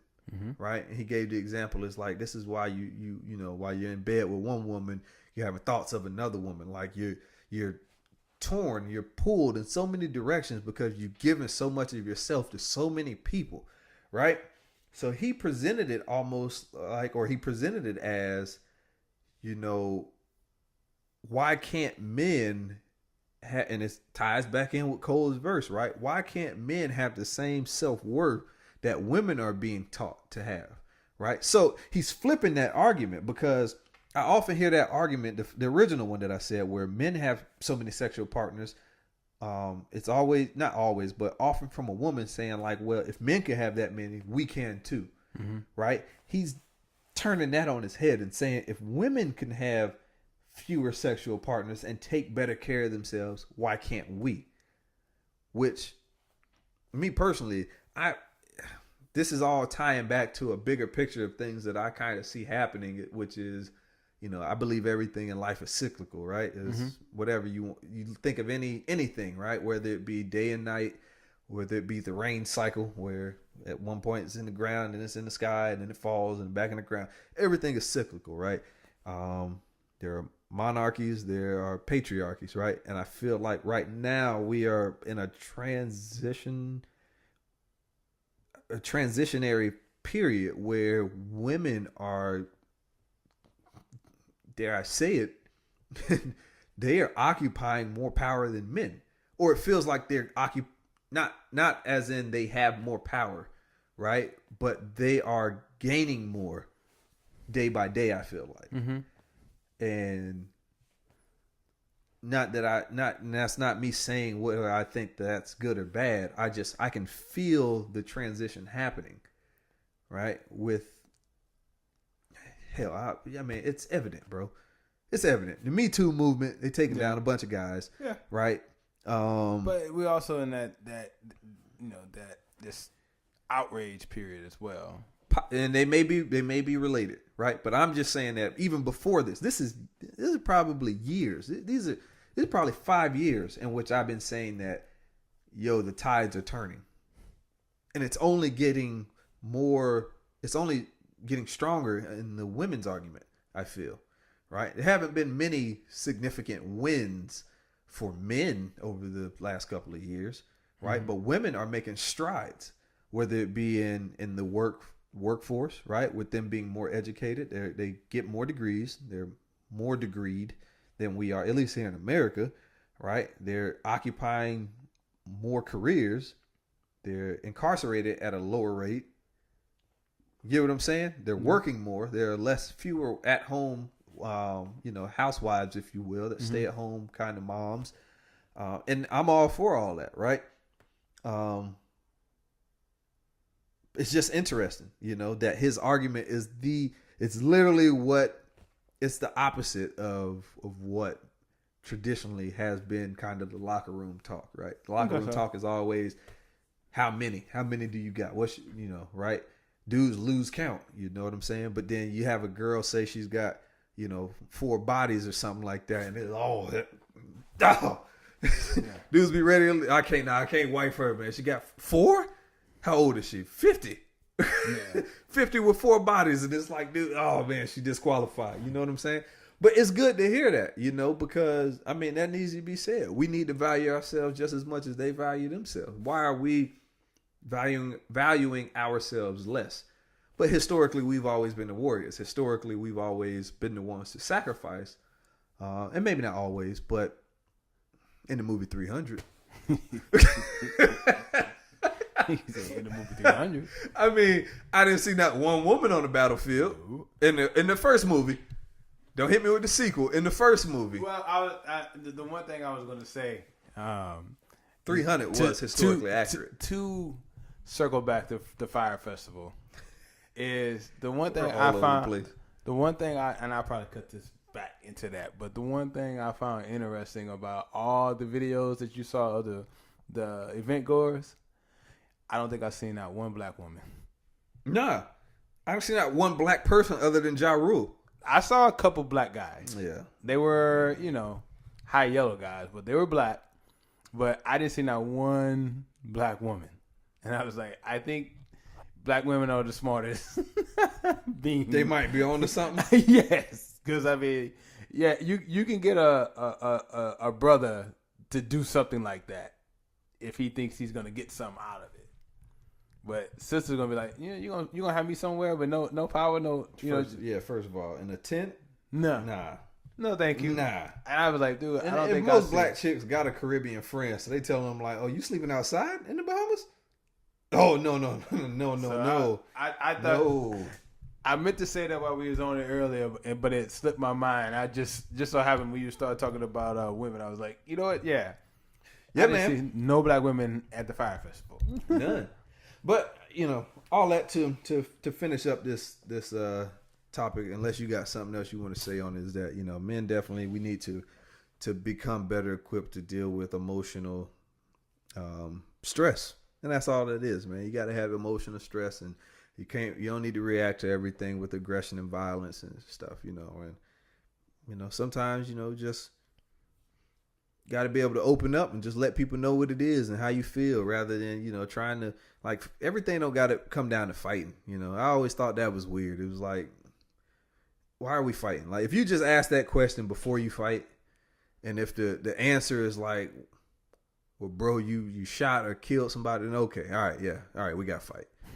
But if it's like, why are we finna fight? And then you just say like, well, bro, you hurt my feelings. Really, that's what it come down to, bro. It's like, bro, that joke you said, man, kind of humiliated me, bro. I don't like that, bro. I don't like how you made me feel when you humiliated me. Oh, damn, bro, my bad. I was just, I don't take jokes that seriously, so my bad. But we don't never get to that point. It's just like, all right, bro. But the crazy thing about it is the person that did it probably wouldn't even say that. They'd be like, "What? Get over it, motherfucker." Probably. So you gonna get in that fight regardless? Well, not necessarily. All right, because then you're disrespectful. Then nah, that's not really. I don't know. I look at that like, but this is emotional. That's all emotions though. Yeah. And it's like, so you telling me that if I feel a certain way, and you don't feel that way, that we got to fight? Like, no. Like, you got to, the 4 agreements, man. Don't take it personally. People going to be how they going to be. If you an asshole and you're going to be an asshole regardless, right? If you an asshole to everybody, then why do I got to take specific, take that personal? Why do I have to internalize that? I don't. You don't. Sometimes a motherfucker need to be put in his place, though. I don't disagree with that either. Like, but sometimes a motherfucker's been an asshole because no one's ever checked him. Exactly. Right? Okay. And that be as it may, that's fine. But what I'm saying is that if you look at the long term, I agree with you on that. I mean, we are. So we're going to aggressively agree in this instant, bro. Yes. Shout out to Jumani. We're going to aggressively aggressively agree. I think I agree with the premise on, we should be able to agree to disagree for all intents and purposes. And not even just that, be able to and accept it. Disarm somebody that is employing emotional strategies, right? Because women could be very emotional sometimes, and they can come at us on an emotional stage, right? With an emotional kind of argument, if you will, and we don't know how to I don't know how to deal with that shit. I know. You know what I'm saying? Yep. So it's like, it's good to know. There's a book out there, Emotional Intelligence. So if y'all don't know about it, y'all should probably pick it up and read it. It's a pretty big book. I thought it was like a small 100, 200 page book, but I think it's more like 300-400 pages. And it's kind of sciencey, but it's if you subscribe to that way of thinking, which I think that there's some validity in it, right? Is that we, just as how much we value IQ, you got to value somebody's EQ, right? Which is what they say emotional intelligence is.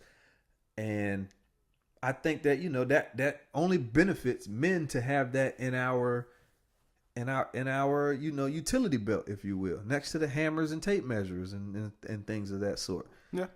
Because without it, it's just going to end up in the wrong place, man. It's going to be, these are the guys that, only know how to react by punching something, hitting something, throwing something, slapping something, yelling at somebody, right? It's all toxic behavior, for lack of a better word, right? But we got to get out of that realm, bro. We got to get out of it. We got to learn to sit and tell our women when, if they're doing something we don't like it, just say like, hey, I don't like that. I don't like when you do that. They doing something that, make you feel some type of way, man up and say, hey, this I don't like how this make me feel, right? This makes me feel like you are and from what I've heard from people that have been to like therapy and stuff like that, they always tell you to position it that way, right? Just how you are processing it. You don't say you do this shit, right? You say, hey, this is how I feel when this happens. I've never been, but I've heard podcasts and interviews and stuff and people say this stuff, right? And it's true, right? Because you stop pointing fingers and you stop making it accusatory so people get less defensive. Yeah. And you just say something as simple as how you feel when somebody leave the damn toilet seat up, right? But that goes back to, I guess, that emotional intelligence that you were talking about. And I learned that back in like middle school, basically. They were saying how you don't want to be accusatory when you're asking questions. You more or less want to be. Shout out to Louisiana public schools, but yeah. Did you go to private school? No, I went to it was a magnet. Well, you went to McKinley, so it was a magnet school. Oh, but I learned that back then, and it was like, that made all the sense in the world to me, because I was like, if I were to position the question where you felt like you had to defend yourself, you're going to defend yourself. You would defend yourself. You're going to defend yourself. So you want to approach it more like, collaboratory. Yeah. If you take the other person out of it and just say like,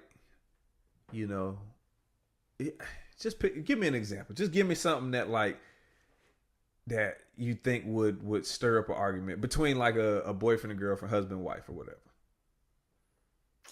Something simple, like shit. It's always something simple. Yeah, like leaving towels on the floor. Yeah. All right. So, say you the husband in a relationship and you don't like towels on the floor, right? Instead of coming home, seeing the towels, you're gonna have to like, here we go again. Like shit's always on the fucking floor. Like that's the thought right there. It's got fucking towels on the floor again. Like. Baby, why the fuck the towels? Why do you always put the towels on the floor, right? Instead of that approach, you can just say like, hey, I really like, coming home to like a clean bathroom. This is where I come to relax and kind of, decompress when I take a shower and everything. And just all the towels on the floor, it just ruins that for me. Do you think we could do a better job? And then the we. The we, you make it feel inclusive, right? Like I'm in this as well. We're a team. Do you think we could do a better job of, putting the towels in the hamper, right? And then you gotta keep the tone down. You gotta stay calm and everything. And maybe I found that, I try to employ this as much as possible. I try to laugh about stuff, right? At least have a smile on my face when I'm joking about it. So I use humor to kind of disarm and diffuse the situation. But that might not be, I got yelled at for that too. It's like I joke around too much. I make light of too much shit, right? Sometimes when you do that, you make light of things that shouldn't be made light of. Note taking. But, you hit them with something like that, and then a conversation should ensue, right? It should be like, well, I woun't do it if we didn't have, or if we had a laundry basket. So then once you get that feedback as a man, you need to go and buy 2 or 3 laundry baskets. Need to be one on every corner, right? If that's the result you want. If the result you want is no more towels on the floor, and the feedback you get is we don't got laundry baskets, or we don't have enough, or we need a bigger one, or something like that. Get your ass, grab your car keys, grab your lady hand, y'all hop in the car, head down to Home Goods, and you get one of them nice ass wicker baskets in the big joints, and you set it up. And that's the end of that right there. Boom. There ain't no need for the tempers flaring and for the arguments and for the yelling, cussing, screaming, all that. It ain't necessary. Or whatever else that could, follow even worse than that. Right? So, I mean, thank you for that example. 'Cause I didn't want to give a personal one. So you saved me, you bailed me out. But but that's just what it is, man. And then by doing that, you take the burden off of you, and if not put it on the other person, you spread it between the two of you. And to circle back to the Fyre, the Fyre.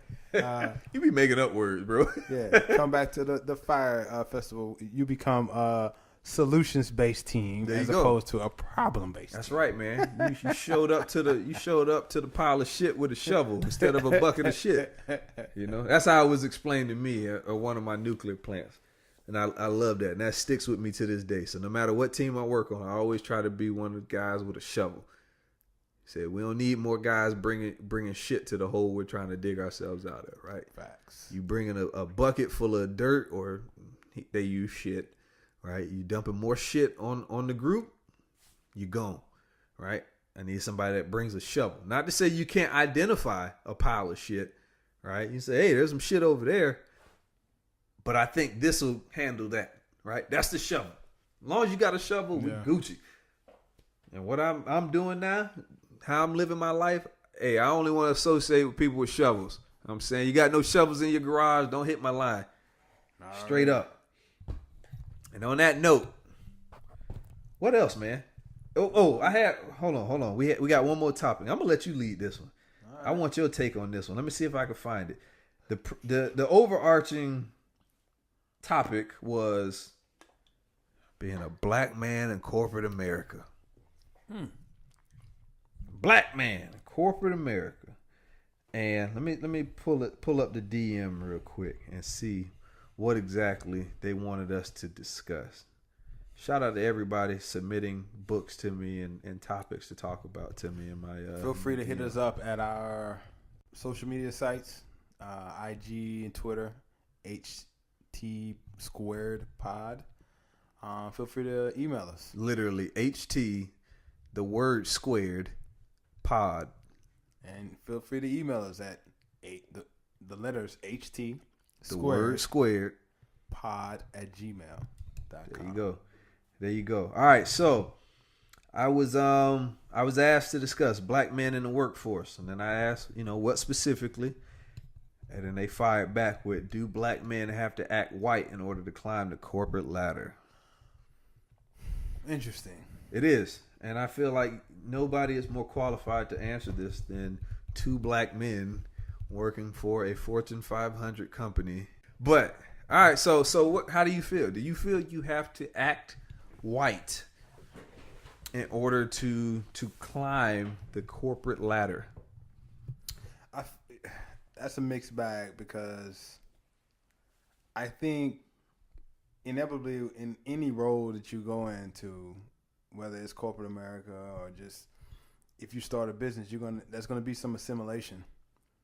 And in doing so, people can construe that as you being white or acting white.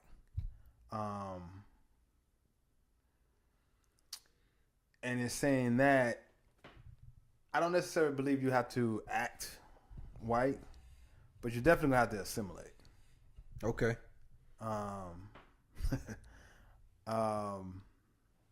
And me and my line brothers, we had this conversation earlier this week. Not necessarily this, but like some of them was like upset, or at least point out like, man, I always see like these goddamn Uncle Toms doing what they gotta do, and you can't really get upset with them about it, because, or at least my perspective to them, like, look, you're gonna do what you get positive affirmation for. And if you got positive affirmation by acting a certain way, and then you got paid more, got promoted more by doing that, people are going to do that. That is just, I don't want to say life, but that's, how you've learned your whole life. Yeah. If you get positive affirmation, you're gonna do, and you liked it, you're gonna do more of it. Yeah, no doubt. But that's a hard question to answer. Like, do you have to? It's. If I look at the people that have done well, I would say people would say that they act more like that than it. But all right. So, do you think I act white? I see you. Shit. I see you being more. When I say that, dude, I'm talking about like directors and higher. You're not quite there yet. You're getting there though. I'm ascending. I've ascended one rung. Yeah. You're getting there. I'm thinking like senior manager, directors, we gotta edit that out. VPs, those guys. I think if the average Joe off the street were to meet them, and they're in their work persona, I think that they definitely would probably feel like, oh, these guys act different.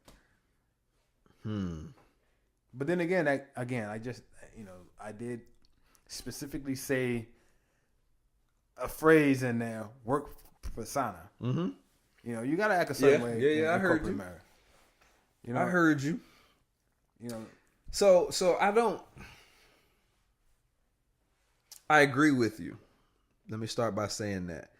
But that's not to say that I don't think that you can. My problem is not with the behavior. It's more so with the question and how we're phrasing it, right? Mm-hmm. Because what does it mean to act white? Yeah, and that I wanted to get on that too, but I tried to stay on the topic. Yeah. So what does it mean to act white, right? And does that mean that properly show up to work on time? Yeah.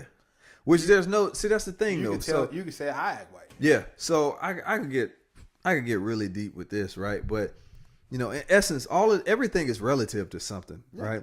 So if we were the majority, let's just say we were the majority, right? Acting white would seem weird. It would seem if we were the majority and we said, hey, this is how we are going to speak, and somebody didn't speak that way, it would be, I don't know the word, right? Because I'm not trying to offend nobody. It's not offensive, but it wouldn't be the standard way of doing things, right? So I guess what I'm getting at is that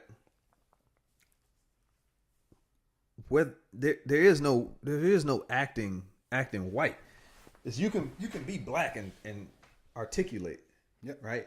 You can be black and speak proper. You can be black and have etiquette. Like that's not a white trait. It's not a trait unique to white people. Right. And I don't like that. Right. I think that what you have is you have a bunch of different cultures in essence. Right. And if you are truly, like I hear the term cultured, and I hear that to mean,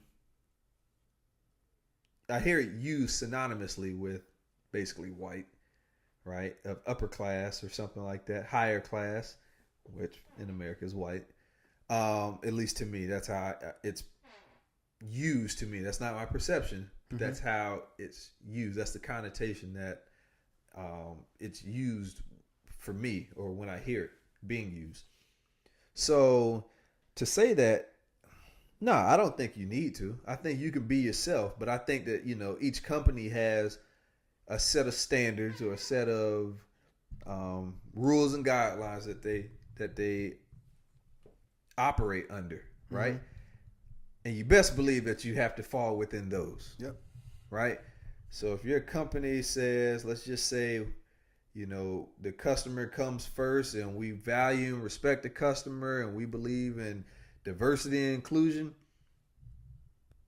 If you believe that it's acting white to be diverse and to act inclusively, then yeah, you better act white. But again, I don't believe that that's a white trait. If it's about how you speak, no, I don't think you need to speak proper and all your E's and R's need to be there and everything, because I don't speak that way. You don't need to have the Queen's English? No, you don't need the Queen's English, man. Because I don't speak that way. It's just certain words and certain phrases that I'm comfortable admitting. I just can't say the shit. I struggle saying certain words. So if I can't say it that way, if I gotta say gonna instead of going to, like, I'm gonna do that. Like, they know what the hell I'm saying, right? So no, I don't feel I need to say going to ascend the ladder, but I do feel that I need to communicate effectively. Yeah. Right. So I need to make sure that whoever I'm talking to understands what I'm saying and what is actionable from what I am saying and what needs to be done. So I'm very clear on that. And in a past career, I would work in very remote locations with what some people would call, I'm not even gonna say it, but where I was oftentimes the tanned only necks. What? Tanned necks. I don't know what the hell that means. Okay. Next to tanned? Oh. Their necks are tanned. Oh yeah. Yeah. To say yes, to put in a very PC kind of fashion. Yeah, man, where I'm working with, guys in woodland camo and pickup and raised pickup trucks and Confederate flags and Trump stickers, right? And I'm working with these guys, and I got to sit down and we got to build a $10 million machine, right? And I'm not yeehawing and all this stuff to get the job done. No, I talk to them just how I would talk to anybody else, just how I'm talking to you right now. This is how I talk, right? We could add a drop with the Dave Chappelle, Sam Jackson skit. No, I can't stop yelling. This is how I talk. Haven't you seen my movies? But no, that's what it is, right? I talk the same way. Sometimes, if I get excited, I might speak a little faster, might speak a little louder, but in essence, this is how I talk. And in fact, I actually, me and one of my homeboys at work, I mean, we take pride in actually sharing kind of cultural quips, if you will, with our white cohorts. Right, our white peers. Example being, the term "mo control." Like, we had to explain to them what the hell the mo control was because a couple white coworkers didn't know what the hell we were saying. Now, I'm not finna, and I say finna around them. Finna, that's a word. Finna is a word, and I'm gonna use it. Damn it, I'm not finna say the remote control. The television remote. I'm not saying that shit because I'm around them. Nah, fuck that. Mo control. What the hell's a mo control? The fucking thing that controls the TV. And they say, you mean the remote? Nah, we don't say that. Mo control. One word. Maybe it's hyphenated. I don't know. But this is what I do because it's like I'm introducing them a little bit at a time to our culture. Now, if they want to sit there and try to act like they're above it, I will very quickly let them know that you are not. You are not. We're not above you all, but you all aren't above us either. Right? And I think that we had a conversation with Jemani where he was there saying that we're aggressively agreeing because, certain, the majority might feel that, to be on food stamps is frowned upon, but wait a minute, you're doing the exact same thing, right? You working a temp job one day a year in Massachusetts or something because they got the highest unemployment rate. So you can go back to your place in Kentucky or something and claim unemployment. Like you're doing the same thing just in a different form. It's just taking a different form. Government assistance is government assistance, So we all do the same things. Right?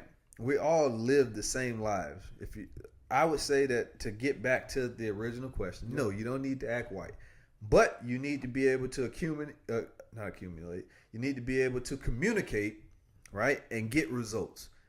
And you got to abide by whatever your company's standards and policies are to make sure that you are not, one, violating them. Two, probably the more important one is that you're not offending anybody or making people feel, unwelcome or, uncomfortable. Because, I mean, I've worked jobs where, and I've heard stories from people that just, some jobs they don't feel comfortable working with some of these guys. They feel like, they got to keep their head on a swivel because it might turn up at one point in time, right?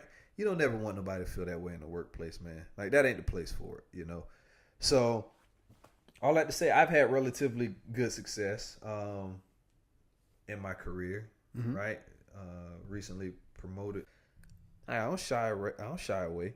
They asked me about the Ta-Nehisi Coates book. Oh, it's about a black man who, was trying to explain to his son that's growing up what it's like to be a black man growing up. And some of the things, the truth that he's gonna have to face. I don't shield people from that stuff. Mm-hmm. But at the same time, I look to other cultures to expand my cultural knowledge as well. Yeah. Right. So when if there's like a corporate potluck, I want to try the food. I want to know what the food is. I'm adventurous that way, right? Okay. You call that white people shit. Yeah. I want to try that. I want to learn, and I want to be. I wonder if your stomach feels the same. Yeah, no, stomach be trash after that sometimes. But but it's like I'm willing to get out there and to, try to learn and to see where somebody else is coming from, in the hopes of better understanding them. But everybody ain't that way. No. Right? No, and unfortunately it's usually us that it's usually the minorities that are the ones trying to learn about the others. Yeah. And I mean, and you made a point, right?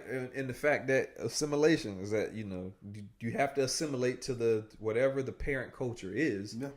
Right. And I think naturally you have to do that. But again, I don't think that necessarily entails acting. Well, what I would say, which is a broad statement. Kind of getting back on that though. What I would say is, if you're going into the workplace, going into the corporate America, and I don't want to put it on your mind like this, but you got to know the deck is stacked against you. Yeah. So when you go in there, you got to bust ass, and it will help if you got a manager that actually fights for you. Yeah. Wants you to, believes in you.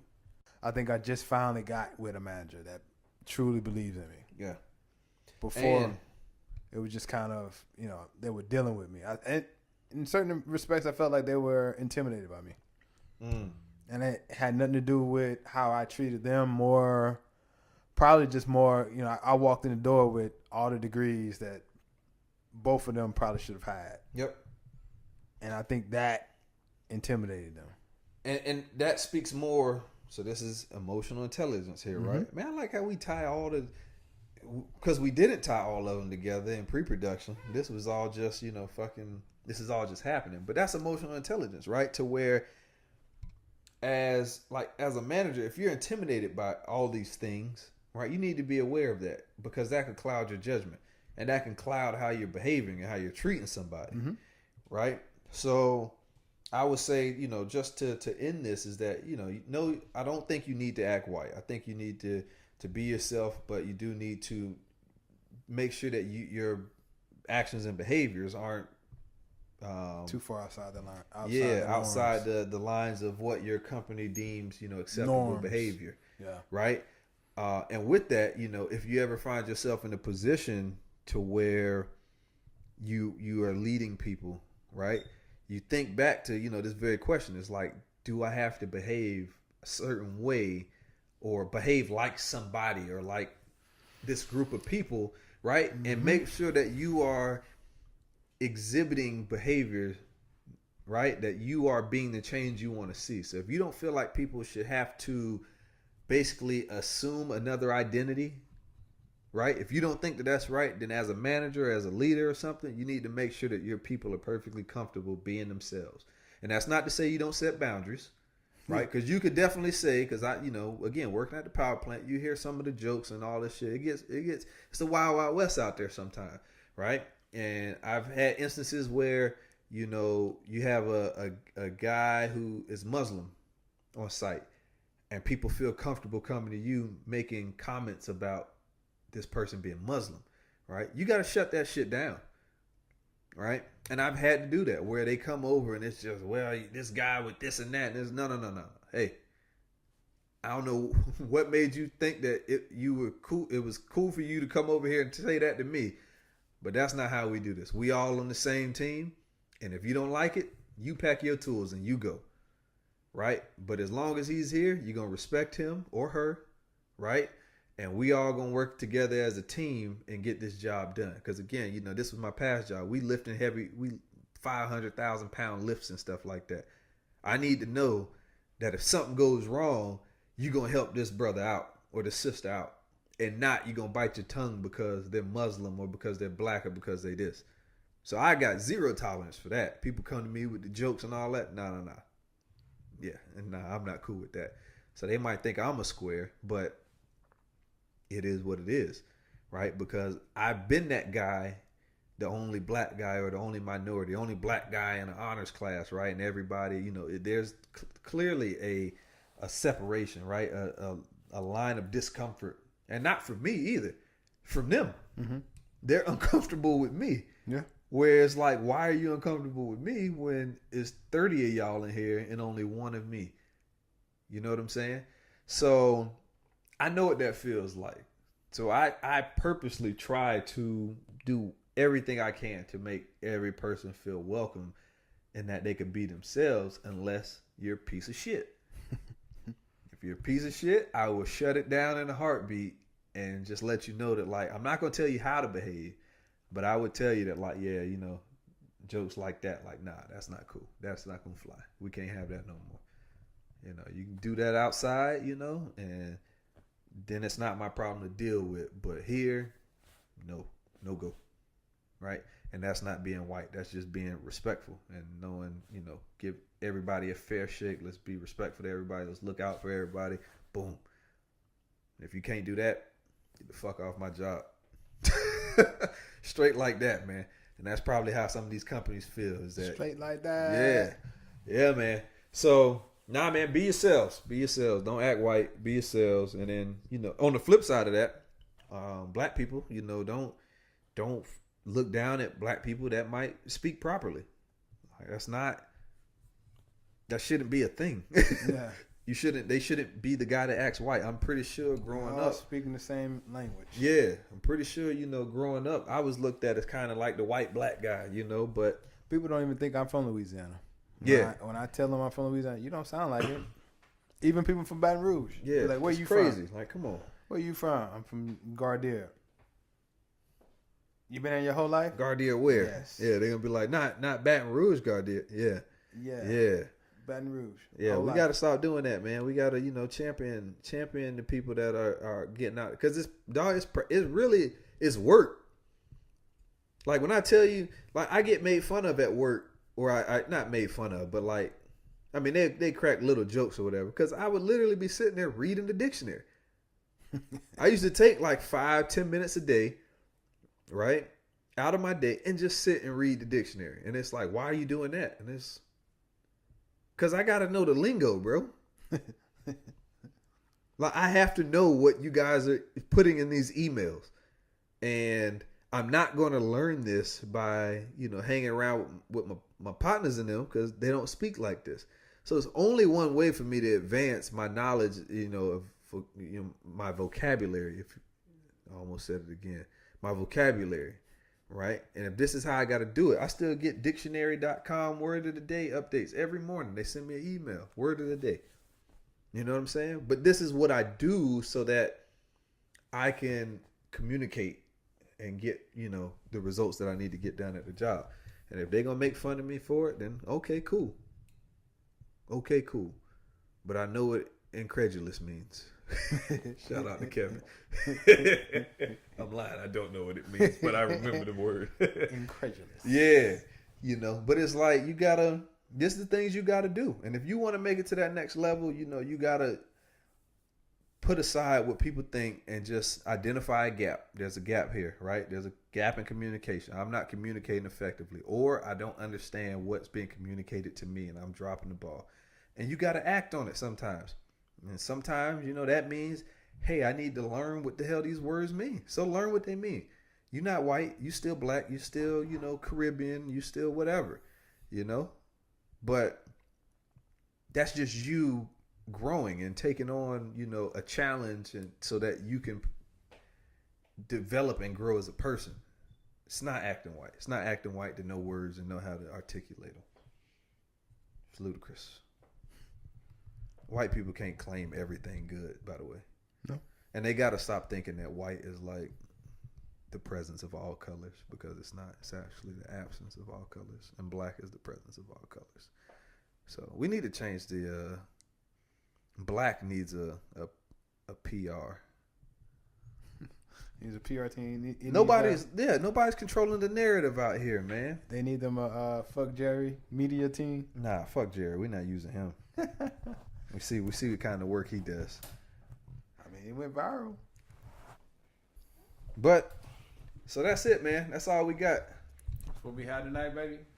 Again, feel free to reach out to us on IG, Twitter at the letter HT² word pod. And email us, Gmail, HT²pod@gmail.com. Yeah, man. Hit me up at Just Kingin. That's JUSTKING, the letter N. That's on Twitter and on Instagram. On Facebook, it's just my name, Jacory Ellis. So you can holler at so me. You putting the government out there now. I mean, didn't you do that already? Shit. I mean, we haven't dropped it yet, so. Oh, yeah. Well, it don't matter, man. Hit me up. I don't really be on Facebook like that. Twitter and Instagram, I hit maybe a couple times a day, so that's really how to get a hold of me. But, I mean, don't go digging up, shit. I'm a work in progress, man. God ain't done working on me yet. So, fuck with me, though. You got interesting conversation, man. Holler at us. You want to hear something, you want to hear us talk about something, holler at us. Gotcha. From the two of us to you. Talk to you tomorrow. Yeah.